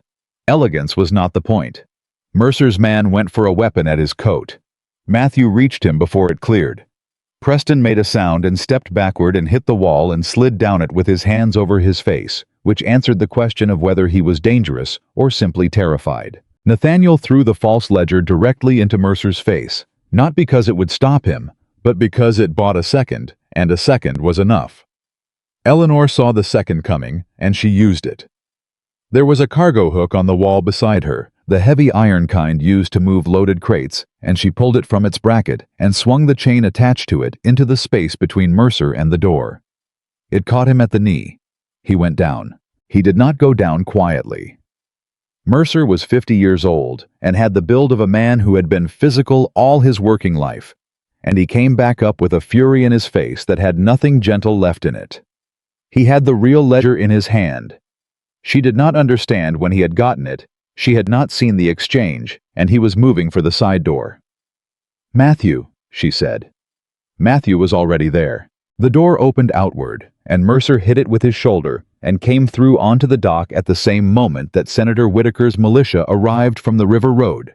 4 men in the gray coats of state officers, moving with the organized purpose of men who have been given their positions and their orders and have not been asked to improvise. Mercer stopped. He looked at the militia. He looked at Matthew behind him. He looked at the water 20 feet away, and Eleanor understood in that moment that he was genuinely calculating it, genuinely considering whether the river was a viable option, and that the calculation was being made by a man who had spent 2 years believing he was smarter than everyone attempting to stop him.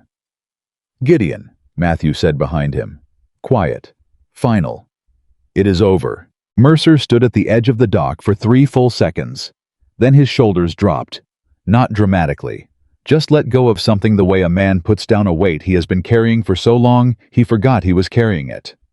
He turned around. He looked at Eleanor, and the grief she had seen earlier was back in his face, more genuine now, less useful. Your father, he said.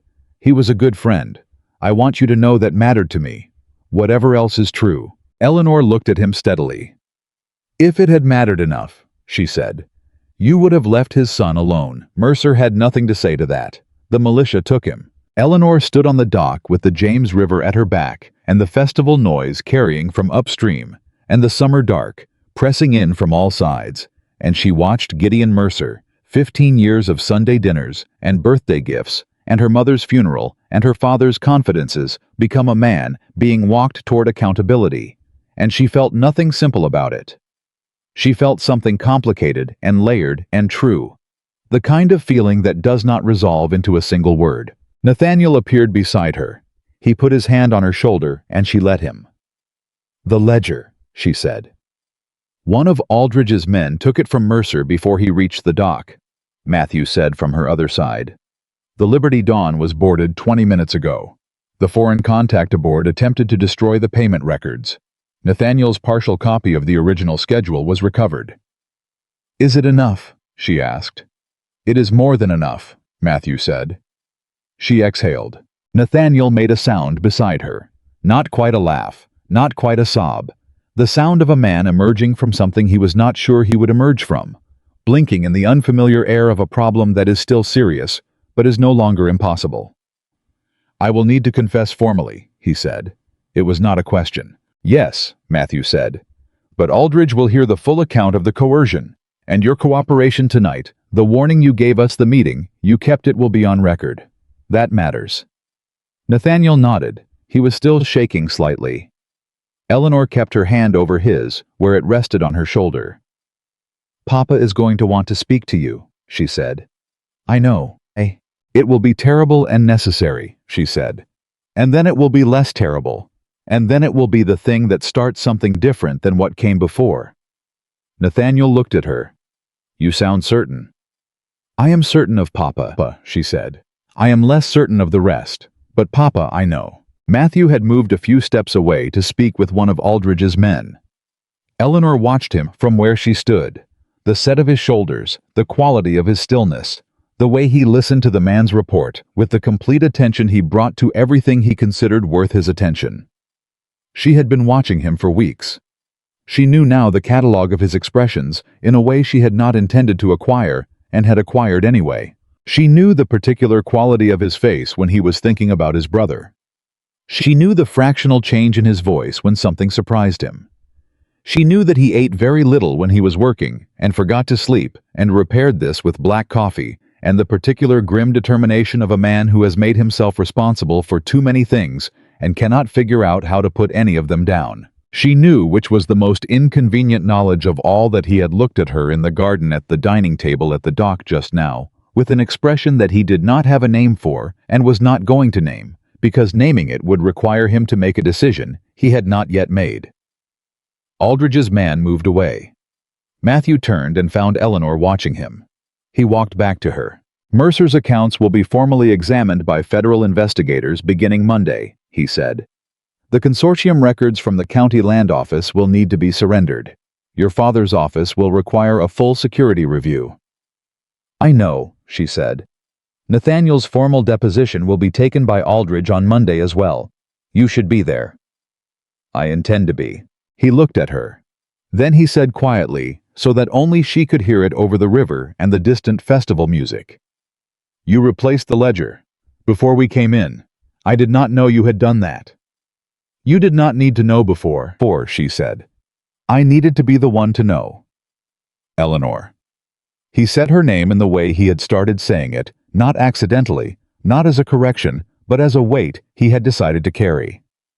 "What you did in there was what the situation required," she said. "Yes," he said. "And you saw what the situation required, and you acted before I did." She waited. "I am not accustomed," he said, choosing the word with care, "to a partnership of that nature." "I know," she said. "I am finding that I am not opposed to it." It was not a declaration.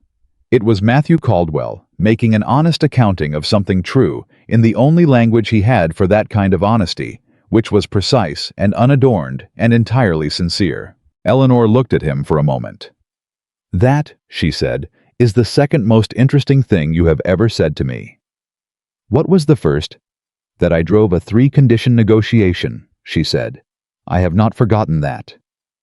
Something in his face moved. Not the almost smile. Something fuller than that. Something she had not seen from him before. Then Nathaniel said from beside her, with the exhausted practicality of a man at the end of the longest night of his life, "Are we going home?" Eleanor looked at Matthew. Matthew looked at Eleanor. "Yes," she said. "We are going home." The ride home from the Chaco landing was the quietest Eleanor had ever experienced with three other people in a carriage. Nathaniel sat with his hands between his knees and his eyes on the floor. Senator Whitaker sat across from him, with his hands on his own knees and his eyes on his son, and the quality of that looking was the most complicated thing Eleanor had witnessed all evening, which was considerable, given what the evening had contained. Matthew rode outside on horseback, which Eleanor suspected was less about propriety and more about giving the Whitaker family the specific shape of privacy that the next 20 minutes required. She was right. The carriage had not reached the end of the river road before her father said quietly, "Nathaniel." Nathaniel looked up. "I have been sitting here," Senator Whitaker said, "attempting to construct a version of the past 2 years in which none of this is my fault. I have not been able to build it." Nathaniel opened his mouth. "Let me finish," his father said.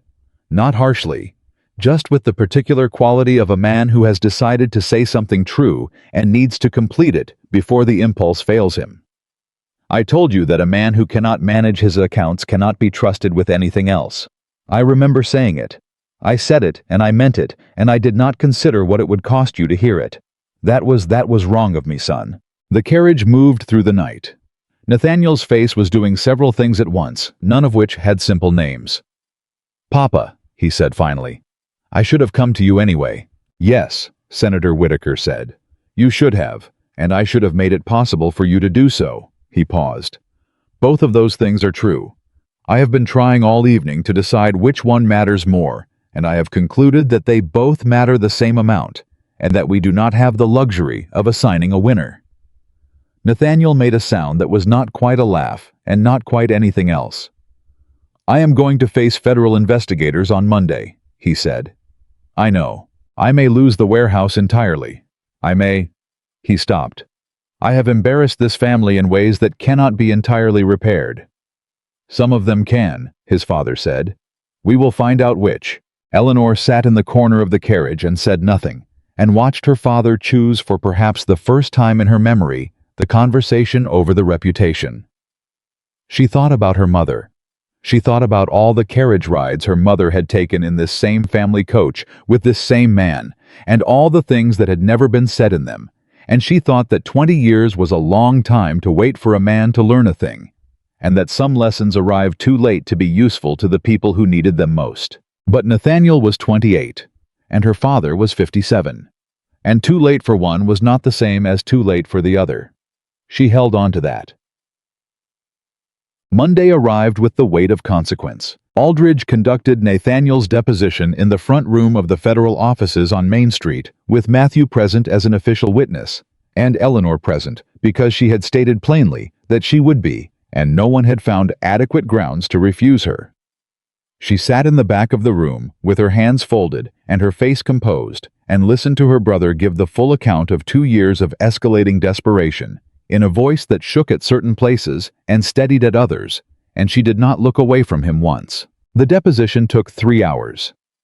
When it was finished, Aldridge set down his pen and looked at Nathaniel with the expression of a man who has heard many confessions in his professional life and has developed a reliable sense of which ones are complete.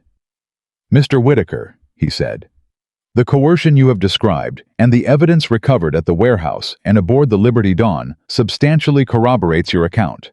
That will be reflected in the formal proceedings." Nathaniel nodded. His hands were very still on the table. "You will be formally charged," Aldridge said. "That cannot be avoided. The charges will account for the context. What I can tell you, and what I am prepared to state on official record, is that your cooperation was essential to the arrest of a man who has been operating against American commerce for 2 years, and whose network without your information might have continued for 2 more. "Will he stand trial?" Eleanor asked from the back of the room. Aldridge looked at her. "He will," he said, on charges of conspiracy extortion and providing material assistance to attacks on American merchant vessels. The evidence recovered is substantial. The trial will not be brief, but the outcome—" He paused. "The outcome is not in serious doubt." Eleanor nodded. Matthew walked them out afterward onto the street where the August heat was already building its daily case for being intolerable.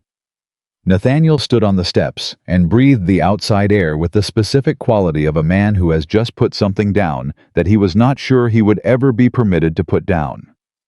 "What happens now?" Nathaniel asked. "Now you wait for the formal charging document," Matthew said. "Then you appear before the federal magistrate. Then you cooperate with every aspect of the proceeding. Then—" He paused in the way Matthew paused when he was choosing words with particular care. "Then you rebuild. It will be slow. It will not be simple. But it is possible." Nathaniel looked at him. "You could have handled this very differently," he said. "When you first came to Eleanor, you had the debt. You had grounds to go directly to federal investigators and name me and let the process run." Yes, Matthew said. "Why didn't you—" Matthew was quiet for a moment. "Because the debt was a weapon," he said. "And I had already used it once on your sister. That was enough." He said it without self-congratulation, without the performance of virtue. Just plainly the way he said everything plainly. Using it a second time would have been easier. It would not have been right. Nathaniel studied him for a moment, with the expression of a young man revising a significant opinion. "She trusts you," he said, not accusatorially. As a statement of fact, he was acknowledging. "I know," Matthew said. "She doesn't trust easily." "I know that too," Matthew said. Nathaniel nodded slowly. Then he went down the steps to the street, and Eleanor stood beside Matthew and watched him go and did not say anything for a moment. "He will be all right," Matthew said. "Eventually," Eleanor said. "Yes." "You sound certain." "High as a Whitaker," she said. "We are slow learners and very stubborn. In the long run, that combination tends to produce adequate outcomes." Matthew looked at her sidelong. "Is that an assessment of yourself as well?" "It is an accurate one," she said, and went down the steps. He followed her, and she noticed with the part of herself that had been noticing things about Matthew Caldwell for weeks, and had stopped apologizing for it, that he matched his pace to hers, without appearing to think about it the way a person does when they have become accustomed to walking alongside someone. The social reckoning arrived on Wednesday, in the form of an emergency visit from 3 of Richmond's most reliably informed women, led by Mrs. Hargrove herself, whose summer reception had been the site of the original overheard wager, and who apparently felt a proprietary interest in the subsequent developments. Eleanor received them in the front parlor with Clara beside her, and the particular composure of a woman who has recently survived a federal smuggling investigation and is not especially frightened of morning calls. Mrs. Hargrove opened with characteristic efficiency. "Eleanor, the whole of Richmond is talking." "I imagine they are," Eleanor said. "Gideon Mercer," Mrs. Hargrove said, dropping the name into the room the way one drops a stone into still water to watch the ripples.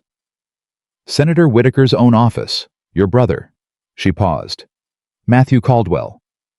"Those are the relevant parties," Eleanor agreed. "People are saying," said Mrs. Hargrove's companion, "a woman named Mrs. Delacourt, who had more information at any given moment than anyone in Richmond and deployed it with surgical accuracy, that Caldwell has been conducting a federal investigation from inside your father's house for 6 weeks. "That is substantially accurate," Eleanor said. "And that the courtship was also substantially real," Eleanor said, and said it with enough quietness that Mrs. Delacourt paused. The 3 women exchanged the rapid, wordless communication of people who have been reading a situation one way and have just been handed information that requires revision. "Eleanor," Mrs. Hargrove said, and her voice had shifted less formal, more genuinely curious, the voice she used when she was speaking to a person rather than performing to a room. "Are you all right?" It was such a direct question, so different from everything that had surrounded it, that Eleanor felt the composure she had been wearing since Monday morning shift slightly at its edges. "I am managing," she said. "That is not the same as all right," Mrs. Hargrove said. "No." Eleanor agreed. "It is not." Clara beside her quietly put her hand over Eleanor's. The morning call lasted another 40 minutes and accomplished several things simultaneously. It gave Mrs. Hargrove's circle the information they required to begin managing the public narrative. It gave Eleanor the specific social support of being seen and acknowledged by the women who held the largest share of Richmond's reputational economy. And it established by the time they left a version of the Whitaker family story that emphasized resilience and cooperation with federal authorities rather than shame. It was not the story Eleanor would have chosen, but it was workable. And workable, she had learned recently, was worth considerably more than it had seemed before the summer began. Senator Whitaker's formal resignation from the Maritime Committee arrived Thursday morning. He wrote it himself in the spare and precise style that characterized every official document he had ever produced, and he showed it to Eleanor before he sent it. She read it standing at his desk while he watched her from across the room. "You are not required to resign," she said. "The investigation exonerated you of direct involvement." "I know," he said. "The investigation found no criminal conduct on my part. That is not the same as finding no failure." He paused. "I ran a committee. It was compromised under my supervision. A man I called a friend used my trust and my son's desperation to endanger American sailors. I can stay in that seat and argue that none of it was technically my fault, or I can acknowledge that leadership carries a weight that is not always distributed according to fault." Eleanor looked at her father. He was 57 years old and had the face of a man who had recently done something difficult and was at peace with the difficulty in a way he had not previously been at peace with things. "The committee will need someone to review its security protocols," she said. "I have recommendations," he said. "They will want you back eventually," she said. "Perhaps," he said. "We will see what I am worth to them after some time has passed." He looked at her steadily. "Eleanor, what I said to you on the morning after the festival about your mother." "Papa, I want to say it more completely," he said. "I spent 20 years conducting the most important work of my professional life inside this house, and I excluded your mother from all of it, and I excluded you from most of it, and I told myself it was protection, and it was not protection. It was a failure of imagination, the imagination to see what you were capable of." He paused. "I see it now. I want you to know that I see it." Eleanor stood very still. "Thank you," she said. "I should have said it sooner," he said. "Yes," she said, "but you said it." It was not forgiveness, exactly. It was the beginning of the conversation that forgiveness requires, which is a different and more honest thing. She signed the bottom of the resignation letter as witness. He sealed it. They sent it together. Matthew came to the house on Friday afternoon. This was not unusual. He had come every afternoon for 6 weeks, but the quality of the visit was immediately different in the way that final things always carry a different quality even before they announce themselves. Eleanor felt it when Clara let him in, felt it in the particular way he stood in the hallway when she came down the stairs. Something in his posture that was more careful than his usual careful. They went to the garden. The August heat was brutal, and neither of them acknowledged it. "Nathaniel's formal charging document was filed this morning," Matthew said. "Supervised service, restitution payments over 5 years, prohibition from handling federal contracts for 10 years. He paused. "He will not see a prison cell." Eleanor exhaled slowly. "Thank you." "The outcome reflects his cooperation," Matthew said. "I communicated what was accurate. Nothing more." "Matthew," she said, "accept the thanks." He looked at her. "Thank you," he said after a moment, "was never something I knew how to do gracefully." "I noticed," she said. He reached into his coat, the same gesture she had come to recognize, the one that preceded the production of a document, and brought out a folded paper. He held it for a moment, not handing it to her, looking at it instead. "This is Nathaniel's original debt agreement," he said. "Purchased from Silas Crane, $7,400 with your father's forged co-signature." Eleanor looked at the paper. "The document has no legal standing," Matthew said. "The fraud perpetrated against your family in its creation, combined with the evidence establishing Mercer's coercion of its principal signatory, renders it unenforceable in any court in Virginia." He paused. "It is at this point nothing but paper," He walked to the small iron fireplace at the garden's edge, the one Clara used for burning garden waste on autumn evenings, and he put the document in it and produced a match and lit it. Eleanor watched Nathaniel's debt catch and blacken and become ash. It took approximately 40 seconds. It was one of the most significant 40 seconds of her adult life, and it arrived with none of the ceremony she might have expected, only the ordinary sound of paper burning in a quiet garden on a hot afternoon, and Matthew standing beside the fireplace with the match still in his hand.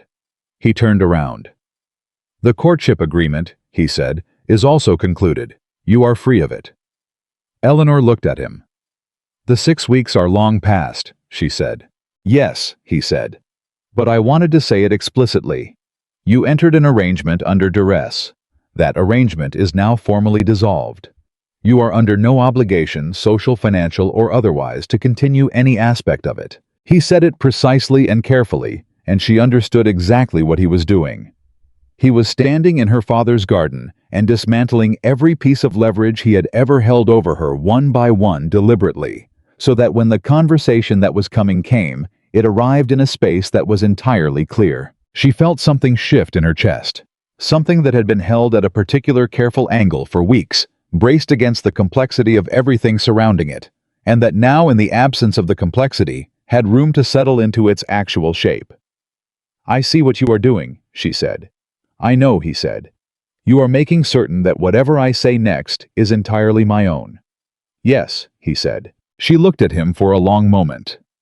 This man who had come to her behind a curtain with a debt and a threat and a transaction, who had argued with her in every room of her father's house, who had revised his understanding of the investigation 4 times because she kept finding things he hadn't, who had stopped her from doing reckless things twice, and then allowed her to do the necessary ones, who had told her about his brother in the garden on a morning that felt very long ago, who had a lowercase r in his writing that she had never examined because she hadn't needed to. She had never doubted him, not once, not in the way that mattered. She had doubted the arrangement.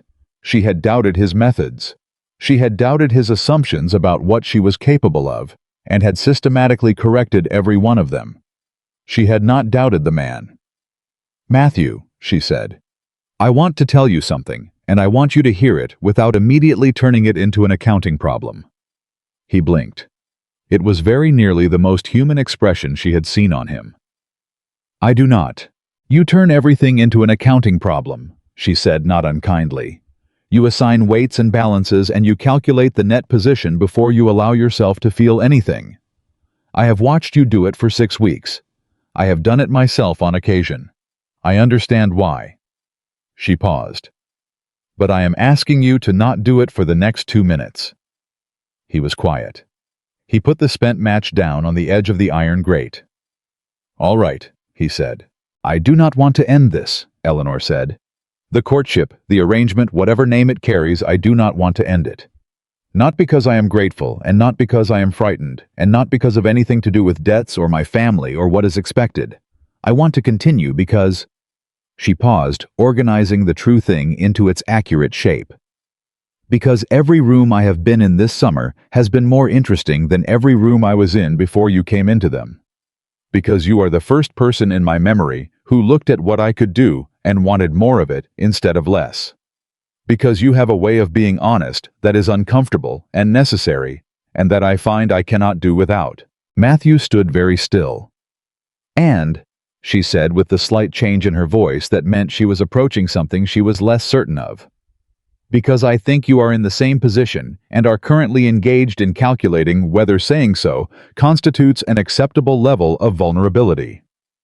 The silence lasted 5 full seconds. "You are," Matthew said slowly, "entirely the most accurate person I have ever encountered." I know," she said. "It is not always comfortable. I know that too." He took 1 step toward her. Not the managed, deliberate step of a man performing consideration. Just a step, the way a person moves toward something they want, without consulting the part of themselves that manages the wanting. "Eleanor," he said, "I am standing in your garden with no debt, no investigation, no federal jurisdiction, and no social performance required, and I am telling you that the past 6 weeks have been—" He stopped, tried again. I have spent 2 years moving through rooms full of people and not noticing most of them. I noticed you behind a curtain in the dark, making an unflattering assessment of my character, and I thought—" He stopped again. "What did you think?" she asked. "I thought," he said very quietly, "that you were the most alive person in the room." Eleanor felt the thing in her chest complete its settling. "That is," she said, "probably the best thing you have ever said." "I have limited competition," he said. "You have some," she said. The accounting problem comment was quite good. His mouth moved. This time it was a full smile, not large, not performed, just real, arriving on his face the way real things arrive, without advance notice and without apology. And it changed him in a way that made Eleanor understand suddenly why he did not use it carelessly. It was too much. It was the kind of smile that made a person want to be the reason for it. "I need to tell you something," he said, and his voice was different now. The careful management was still there, because it was part of him and would always be part of him, but there was something beneath it that was not managed at all. "When this began, when I came to you at the Hargrove reception, I told myself it was strategy. Access cover investigation. I told myself every part of it was professional." "Was it?" she asked. "The first 3 days," he said. "After that," he exhaled. "After that I was lying to myself, which I find I do not do well." "No," Eleanor said. "You do it very badly." "Yes," he said. "I know." She looked at him, this careful, grieving, extraordinary man, standing in her garden without his armor, and she said, "Matthew, I am going to ask you a direct question, and I want a direct answer." "All right." "Are you going to leave Richmond?" He looked at her. "No," he said. "Not unless you want me to." "I do not want you to." "Then I am staying." It was not a proposal. It was Matthew Caldwell committing to a direction in the only language he had, which was precise and unequivocal and entirely sincere, and Eleanor received it in exactly the spirit it was offered. "Good," she said. He took another step. They were close now, not the performed closeness of 6 weeks of public courtship, but something different. The closeness of two people who have arrived at the same place by difficult routes and are taking a moment to acknowledge that they have arrived. "I owe you an apology," he said. "For what specifically?" "For the curtain," he said. "For coming to you with a debt and a threat and a transaction instead of—" He paused. "Instead of asking." "You did not know me then," she said. "You could not have asked then." "No," he said. "But I should have done it differently." "You should have," she agreed. "And you know it, which matters." She looked at him steadily. "I am not interested in pretending the first conversation did not happen. It shaped everything that followed, including the things that followed that I am glad of." "You are remarkably practical," he said. "I learned accounts before I learned to dance," she said. "It leaves a mark." The corner of his mouth moved again. "There is something," he said, "that I have been thinking about for several weeks. Something that began as a social performance and that I would like to revisit, under different circumstances." Eleanor raised her eyebrows. "Are you asking whether your abilities have improved?" "I am suggesting," he said carefully, "that the original evaluation was conducted under conditions that were not optimal for accurate assessment." "That is a very precise way of asking," she said. "May I?" he said. It was the same word he had used in the cargo passage at the festival, the same 2-word question, and it carried the same weight it had carried than the weight of a man who has learned at considerable cost the difference between taking and asking. "You may," she said. He kissed her. Not the festival kiss that had been urgent and frightened and charged with the particular electricity of danger narrowly averted. This was different. This was a man kissing a woman in a garden in the full heat of an August afternoon, with nothing at stake and nothing to prove, and no one watching, and it was the most honest thing that had happened between them. When it ended, Eleanor stood for a moment with her eyes closed. Then she said, "The assessment remains inconclusive." Matthew made a sound she had never heard from him. Quiet, startled, genuine amusement, the laugh of a man who has been surprised by happiness. "Is further evidence required?" he asked. "That depends. she said, opening her eyes, "on how long you intend to remain in Richmond." "I believe I mentioned that I am staying," he said. "Then I expect," she said, "that the evidence will be adequate." Clara's voice came from the back door of the house, calling them in for afternoon tea with the cheerful determination of a woman who had waited 6 weeks for the situation in her garden to resolve, and was not going to allow it to continue standing in the August heat unnecessarily. Matthew offered Eleanor his arm. She took it. They walked back toward the house together, and the afternoon settled around them with the particular quality of an ending that is not an ending at all, but the first moment of something that has found its real beginning. Behind them, the ash of Nathaniel's debt agreement had long since gone cold. Ahead of them, Clara had produced an elaborate tea service that strongly suggested she had been anticipating a celebratory occasion and had prepared accordingly. And somewhere across Richmond in the federal offices on Main Street, the formal process of consequence and accountability was grinding forward with the reliable slowness of institutions doing important work. And Nathaniel Whitaker was beginning the long and honest work of making things right. And Senator Jonathan Whitaker was writing a letter to the committee secretary that was the most truthful document he had produced in his professional career. Eleanor walked through the back door of the house she had grown up in and thought about all the rooms she had moved through in the past 6 weeks, and all the things she had learned to see clearly that she had not seen before, and she felt not simply happy, because simple was not the right word for anything that had happened, but something that was more durable than happy. Something that had been built out of difficult materials and was the stronger for it. Matthew held the door. She went through. She did not look back. 3 weeks after Gideon Mercer's arrest, Richmond made up its mind about the Whitaker family. It did not do so quietly or quickly, because Richmond never did anything quietly or quickly when the matter involved a senator, a smuggling conspiracy, and a courtship that had apparently been simultaneously genuine, and a federal investigation. The process required approximately 16 days of urgent morning calls, revised dinner invitations, whispered reassessments at the market, and one very pointed editorial in the Virginia Gazette that managed to praise federal cooperation and imply social disgrace simultaneously, which Eleanor read over breakfast on a Tuesday and handed to her father without comment. Her father read it, set it down, and said, "They spelled my name correctly.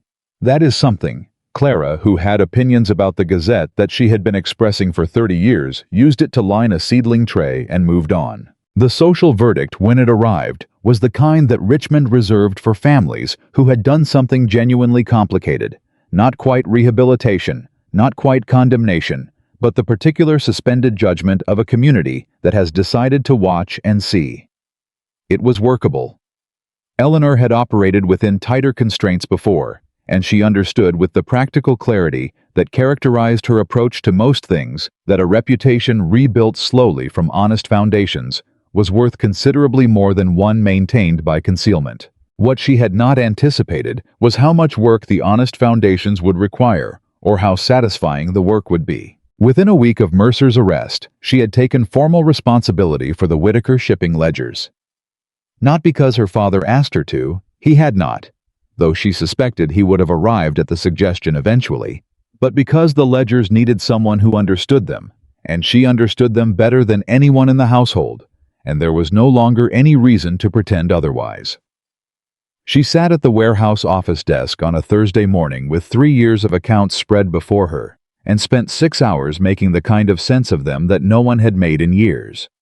And at the end of those 6 hours, she felt the specific, exhausted satisfaction of a person who has found the shape of a problem and is reasonably confident they can solve it. Nathaniel came in at 4 o'clock and found her still there. He stood in the doorway and looked at her the way he had been looking at her recently, with a particular quality of attention that was different from the familiar, comfortable regard of a brother who has known you all his life. It was the regard of someone revising a significant understanding. "You have been here since morning," he said. "I have." Eleanor agreed without looking up. "The Henderson account is missing 2 entries from April." "I found them," she said.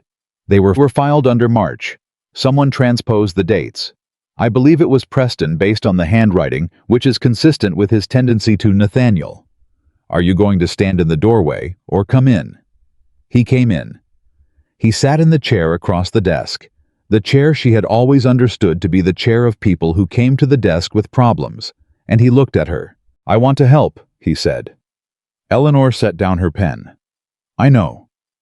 Not because I feel guilty," he said. "Or not only because of that. I know the accounts. I know the routes. I know which suppliers can be trusted and which ones require a particular kind of watching." He paused. "I am going to be conducting supervised service for the next 2 years.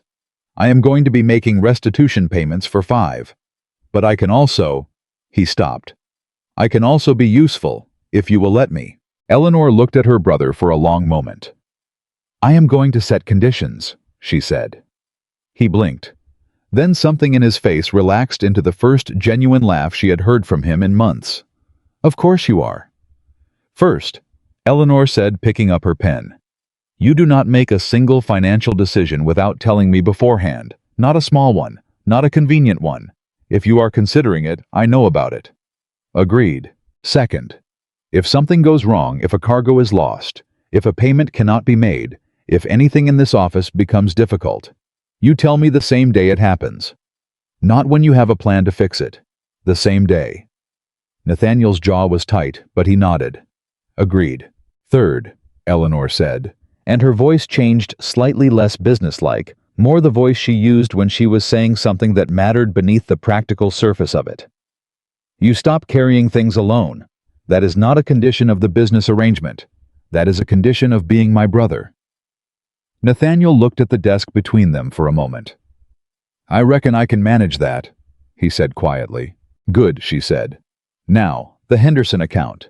The 2 missing entries from April are—" "Wait," he said. He reached across the desk and put his hand over the ledger she was reaching for. "Ellie, thank you." She looked at him. "For Monday," he said. "For the deposition, for all of it, for not leaving me inside any part of this." Eleanor said, "You are my brother," with the tone of someone stating something so fundamental it barely requires saying. "I know," Nathaniel said, "but I did not make it easy." "No," she agreed. "You did not." She removed the ledger from under his hand. "Now, the Henderson account." He pulled his chair around to her side of the desk, and they worked until the light failed. Matthew came to the warehouse on a Thursday. Not to the house, to the warehouse specifically, which was itself significant because the warehouse was Eleanor's territory, now in a way the house had never quite been, and he had understood without being told the distinction. He arrived mid-morning with no advance notice, and with that particular quality of deliberateness in his step that meant he had thought carefully about what he was doing and was committed to the direction. Eleanor was standing at the raised counting desk, reviewing the previous week's cargo manifests when he came through the main door. She heard his boots on the warehouse floor and knew it was him. Before she looked up, she had learned the particular sound of Matthew Caldwell moving through a space the way he did not waste steps. "Mr. Caldwell," she said. "Miss Whitaker," he said. He looked at the manifests spread before her, the ink on her fingers, the ledger open at her elbow. Something in his face settled in the way it settled when he encountered something that confirmed an expectation. "I am interrupting." "You are," she said. "What do you need?" He came to stand at the other side of the counting desk. He did not lean on it. Matthew never leaned on things which she had catalogued as a characteristic early and found consistently accurate, but he placed his hands flat on the surface, the way he did when he was about to say something he intended to say correctly. "Aldridge is returning to Washington on Monday," he said.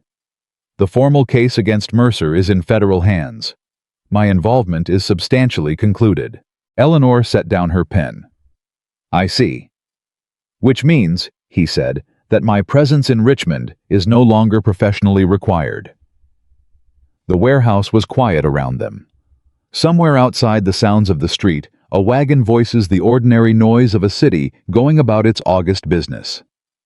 Eleanor looked at Matthew across the counting desk and felt the specific quality of a moment that has been approaching for a while and has now arrived. No, she said carefully. "I suppose it is not. I have a property to manage," he said. 60 miles from here. My estate has been largely overseen by my factor since—" he paused. "For 2 years." "Since your brother died," Eleanor said. "Yes." "And you are telling me this because I am not going," he said. "I want to be clear about that before you arrive at a different conclusion. I am not going. I am explaining that I have the capacity to go. That there is no professional obligation keeping me in Richmond and that I am choosing to remain." Eleanor looked at him. "Matthew, I am also," he said with the quality of a man moving through a prepared statement and aware that it is becoming less prepared as he goes. "Aware that I have spent the past 3 weeks allowing the situation to resolve itself, which was appropriate, while the formal proceedings were ongoing, and which is no longer the approach I intend to take." "What approach do you intend to take?" she asked. He reached into his coat. The gesture was so familiar, she had watched him produce documents from that coat for 6 weeks, always with the same deliberateness, always with the same quality of something important, arriving that she felt a reflexive wariness before she remembered that there were no more debts, no more investigations, nothing left that could be produced from that coat that carried a threat. What he produced was a small flat box. He set it on the counting desk between them. Eleanor looked at the box. Then she looked at him. "That is not a document," she said. "No," he agreed. "It is not." She opened it. Inside was a ring, not elaborate. Not the kind of ring that announces itself before the question does, but fine work, a single stone set in good gold, quiet and honest, and exactly the kind of thing chosen by a man who pays attention to what a person actually is, rather than what a person is expected to want. The air in the warehouse did something. Or Eleanor's breathing did something. One of those two things changed. "I am asking," Matthew said, "not as a transaction, not as an arrangement or a bargain or a strategy. I am asking because—" He stopped, and the managed quality of his voice dropped away entirely down to something underneath it that was not managed at all, that was simply true. "Because the past 6 weeks have been the most fully inhabited weeks of my adult life. Because every morning I have woken up in Richmond thinking about the problems we are solving, and the arguments we are going to have, and the things you are going to find that I haven't found yet, and I do not want to stop waking up that way." Eleanor stood at her counting desk and felt the accumulated weight of 6 weeks pressing behind her eyes. The curtain and the dark and the debt, the garden path and the ledgers and the warehouse fire, the dock and the festival dark, and the kiss that was a disguise, and the kiss that was not, and the garden yesterday afternoon, and all the room between the beginning of the thing and this moment, all the distance traveled. "You are asking me to marry you," she said. She said it plainly, not as a question, just to say it in the open air. "Yes," he said. "In my warehouse." "You are rarely in places that are not yours," he said. "I considered waiting for a more conventional setting. I decided that a conventional setting was less accurate than this one." Something moved in Eleanor's chest that was not sorrow and not laughter, but was in the same territory as both. "Matthew," she said, "I need to ask you something first." "Ask it." "The morning at the Hargrove reception," she said. "The first morning. If I had not made conditions, if I had simply agreed without negotiation, would you have treated the arrangement differently?" He was quiet for 4 full seconds. She watched him be honest with himself in real time, which she had learned was one of the things he did that she respected most, even when it was uncomfortable to observe. "Yes," he said. "I would have. I would have used the arrangement the way I intended to use it, as access, as cover, as a professional mechanism. The conditions forced me to see you as a person with standing, rather than a circumstance with utility." He paused. "I am not proud of that." "I know," she said. "I am not asking you to be proud of it. I am asking because I need to know that you have actually seen it, that the accounting is accurate." "It is accurate," he said. "And the balance?" "In your favor," he said, "considerably." Eleanor looked at the ring in the box between them. Then she looked at Matthew Caldwell, this grave, precise, difficult, extraordinary man who had walked into her life through the worst door available and had somehow, over 6 weeks and a federal investigation, become the person she did not want to conduct a single morning without. "I have conditions," she said. His mouth moved. "I expected nothing less. First," Eleanor said, "the warehouse accounts remain mine, not ours, mine. You may look at them when I invite you to. You do not restructure them without my agreement. Agreed. Second, when we disagree, and we will disagree consistently and at length because we are both extremely stubborn, we disagree to conclusion. No managing, no strategizing around. To conclusion. Agreed, he said with the quality of a man who finds this condition both demanding and privately welcome. Third, Eleanor said, and her voice changed for the third condition the way it always did, dropping into something quieter and more fundamental. Samuel. Matthew went still. I want to know about him, Eleanor said. Not the mission, not the supply route. Him. Who he was. What he liked. What made him laugh. I want to know the person you lost, not only the reason you have been carrying the loss. She paused. He was your brother. He deserves to be more than an explanation for your behavior. The silence in the warehouse was very complete. Matthew's hands flat on the counting desk did not move, but something in his face moved, something deep and old and not often permitted into the light, and Eleanor did not look away from it. He liked horses, Matthew said after a moment, in a voice that was entirely stripped of its professional quality down to something younger and less armored. He was the better rider, always.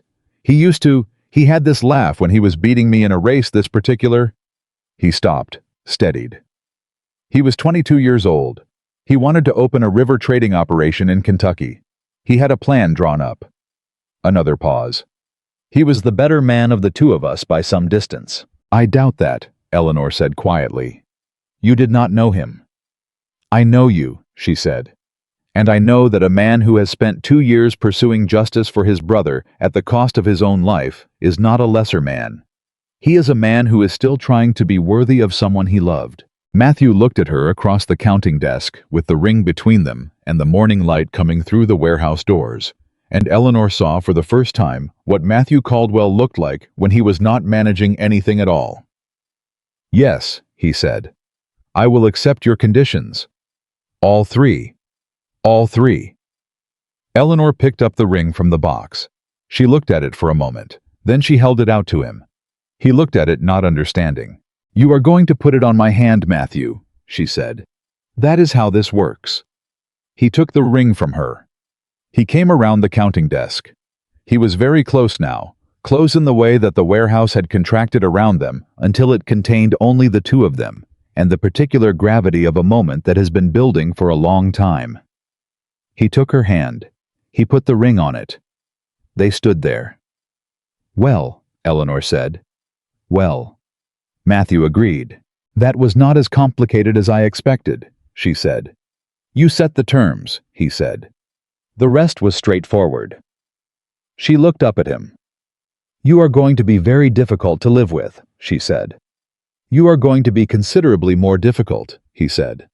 Probably, she agreed. Are you prepared for that? I have been preparing, he said, since approximately the 4th day of our acquaintance, when you informed me that my investigation had been conducted inadequately, and then produced 3 documents I had not found. Eleanor laughed. It was not a small laugh or a polite one, but the full laugh that came out of relief and joy, and the particular absurdity of arriving somewhere real by such a complicated route. Matthew watched her laugh with the expression of a man who has decided conclusively that this is the sound he intends to spend his life being the occasion for. He kissed her. In the warehouse, in the morning light, with the manifests spread on the counting desk and ink on her fingers and his coat dusty from the road, without any darkness or danger or social performance required. Just the two of them in the middle of an ordinary Thursday, making an extraordinary decision. The news reached Richmond's social network within 48 hours, which was actually slower than Eleanor had expected. Abigail appeared at the warehouse on Saturday morning, with the expression of a woman who has been waiting to be told something for weeks and is experiencing strong feelings about having had to wait. You could have told me, Abigail said. I am telling you now, Eleanor said. You are telling me now because the Hargrove household already knows, and you wanted me to hear it from you before Mrs. Hargrove sent a note. Abigail looked at Eleanor's hand. Then she looked at Eleanor's face. Are you happy? It was the same question Mrs. Hargrove had asked in the parlor weeks ago. It landed differently now. Yes, Eleanor said. Not simply, but yes. Abigail studied her with the focused attention of a woman who has cataloged every expression her oldest friend owns and is checking the current one against the archive. Good, she said. Then, he is still very frightening. He is less frightening when you know him, Eleanor said. I will take your word for it, Abigail said. I have no intention of testing the theory personally. He has a laugh, Eleanor said. You have not heard it yet. It changes the calculation. Abigail's eyebrows went up. Matthew Caldwell has a laugh. A real one, Eleanor said. It is rare, but it exists. Abigail appeared to file this information in a location of some significance. Well, she said, that is either very reassuring or very alarming. Both, Eleanor said. Most true things are. The formal announcement appeared in the Virginia Gazette 10 days later, between a notice regarding federal shipping regulations and a letter to the editor about the declining quality of Richmond's bridge maintenance, which Eleanor found on reflection adequately representative of the context in which her life was operating. Senator Whitaker read it at the breakfast table and said nothing for a moment. Then he said, Your mother would have been very pleased. Eleanor set down her coffee. Tell me something she would have said, she said. Specifically. Her father thought about it seriously, the way he was learning to think about things he had previously moved past too quickly. She would have said, he said slowly, that a woman who drives 3 conditions in a negotiation before she agrees to anything has already won the argument, and the rest is paperwork. Eleanor looked at her father. She sounds, Eleanor said, like someone I would have enjoyed knowing better. Her father met her eyes. Yes, he said quietly. She was. They sat with that for a moment, the two of them at the breakfast table in the house where her mother had spent 20 years being more than she was permitted to be, and where her daughter had spent 6 weeks becoming exactly what she was. I am going to do better, Senator Whitaker said. Not to Eleanor specifically, just said it. In whatever remains. I know, Papa, Eleanor said. I believe you. Nathaniel's first restitution payment was made in September. He delivered it himself in person to the family of one of the sailors who had been lost on the Clarion, the first ship taken. He came home afterward and sat in the kitchen, because the kitchen was the room in the house where difficult things had always been processed, something about the practical ordinariness of it making honesty easier. Eleanor sat across from him and did not ask him how it went, because the shape of his face told the story more clearly than his words would have. He had children, Nathaniel said. 2 of them. The youngest was born after he left and never met him. Eleanor said nothing. The widow, Nathaniel said, did not hate me. That was... He stopped. I expected hate. I thought I deserved it, and I thought I could manage it, because it was a clean feeling, and clean feelings are easier to carry than complicated ones. He pressed his hand flat on the kitchen table. She said she was glad someone came. She said no one official had come to explain what happened. She said she had not known until I arrived that the route had been compromised deliberately. Did you explain? Eleanor asked. As much as I could, he said. As much as was honest without making myself the main character of her grief. He paused. Ellie, what I did is not forgiven in a single payment, Eleanor said steadily and without cruelty. But it is the right direction. It is the only direction. You know that. Yes, he said. Then keep going. He nodded. He sat with it for another moment. Then he straightened and said with the particular quality of a man choosing to move forward because sitting still is no longer an option. Matthew's factor sent a letter about the Norfolk route contracts. He wants to discuss terms next week. I think we can negotiate a better rate if we... Nathaniel, Eleanor said. He stopped. Not tonight, she said. Tonight you are allowed to feel what you feel. The contracts can wait until morning. He looked at her. Then he relaxed. Actually relaxed, the tight set of his shoulders, releasing the way tension releases when someone has given it permission to go. All right, he said. Thank you. Stop thanking me, she said. It takes twice as long. Mercer's trial began in October and ran for 11 days. Eleanor attended every session. She sat in the public gallery with her hands folded and her back straight, and she listened to every piece of evidence laid before the court: the ledgers, the payment records, the foreign currency, the coded schedules, the testimony of federal investigators. And on the 8th day, Nathaniel's account delivered from the witness stand in a voice that shook in the places it needed to shake and steadied in the places steadiness was required. Matthew sat beside her on the days he was not required to testify himself. He did not hold her hand. He sat close enough that she could feel the steadiness of him, which was its own kind of support, and which she accepted without commentary. On the 11th day, Gideon Mercer was found guilty on all charges. Eleanor sat in the public gallery and heard the verdict and felt nothing simple. She felt the weight of 12 dead sailors and their families. She felt the particular grief of watching someone you have known for 15 years be revealed as something you would never have recognized. She felt beneath those things the durable satisfaction of a situation that has been allowed to conclude honestly rather than conveniently. Mercer was let out. He did not look at the gallery.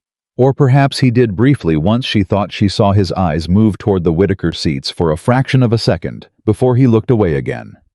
She did not know what was in that look, and she did not spend time trying to determine it. It was over. Outside the courthouse in the October air, which had finally decided to be reasonable after a summer of extremes, Matthew stood beside her and said nothing for a moment. Then he said, "It is done." "Yes," she said. "Samuel would have—" He stopped. "Yes," she said again more quietly. "He would have." Matthew exhaled. It was the same kind of exhale she had heard from him once before in the garden, the first time she had told him something that mattered, the involuntary release of a man who has been holding something for a very long time and is finally incrementally learning to set it down. She took his arm. He put his hand over hers. They stood in front of the courthouse for a moment longer, the two of them in the ordinary October light of a city that had continued its business throughout the summer's drama and would continue it long after. And Eleanor thought about curtains and bargains and ledgers and lanterns and the particular mechanics of how a person arrives somewhere true. "Matthew," she said. "Yes," he said. "Have you improved?" He looked at her with the expression of a man who knows exactly what he is being asked and is deciding how he feels about being asked it in front of the federal courthouse. "The wager," she said innocently. "You will recall that the original question was never formally resolved. The question," he said, "has been addressed on multiple occasions since its original raising." "Inconclusively," she said. "You said the assessment was inconclusive," he pointed out. "The data set remains limited," she said. "A rigorous evaluation requires—" "Eleanor," he said. "Yes. We are standing in front of a courthouse. The location does not affect the methodology," she said. Something moved in his face. That rare, full, genuine thing that she had decided months ago was the most valuable expression in his limited and carefully managed repertoire. "I will address your methodological concerns," he said, "when we are not standing in front of a courthouse." "I will hold you to that," she said.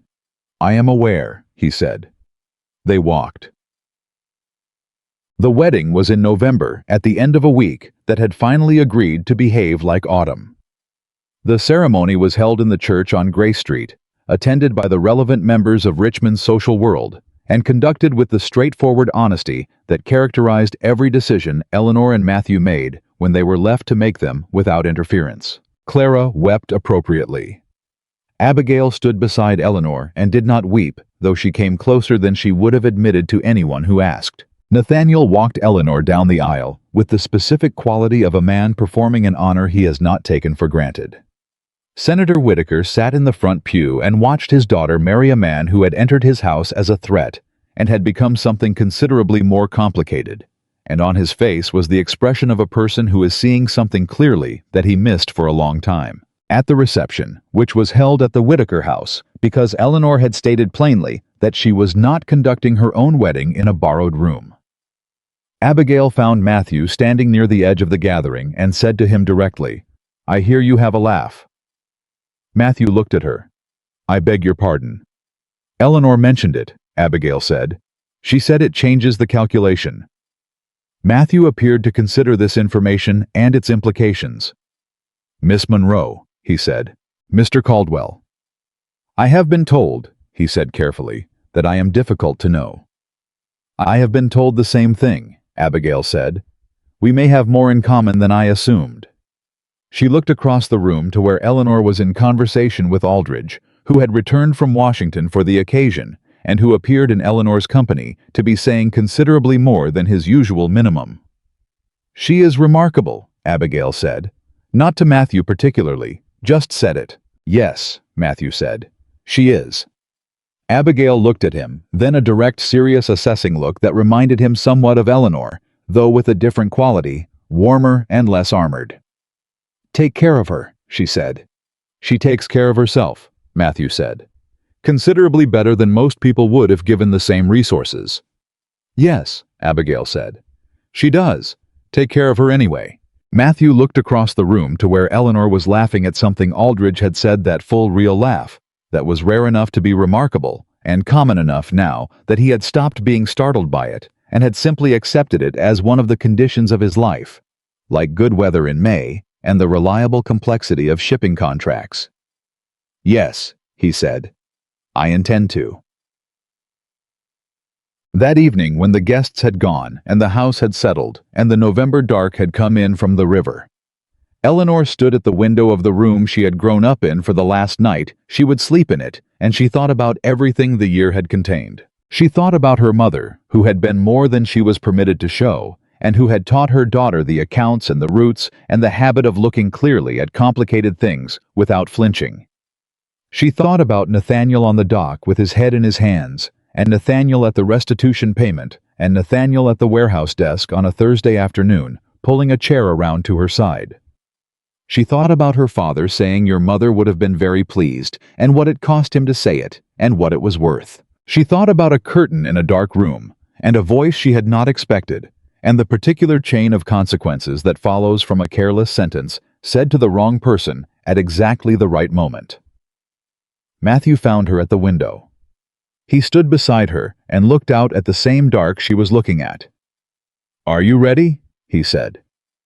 Eleanor thought about all the things the question could contain. "Yes," she said.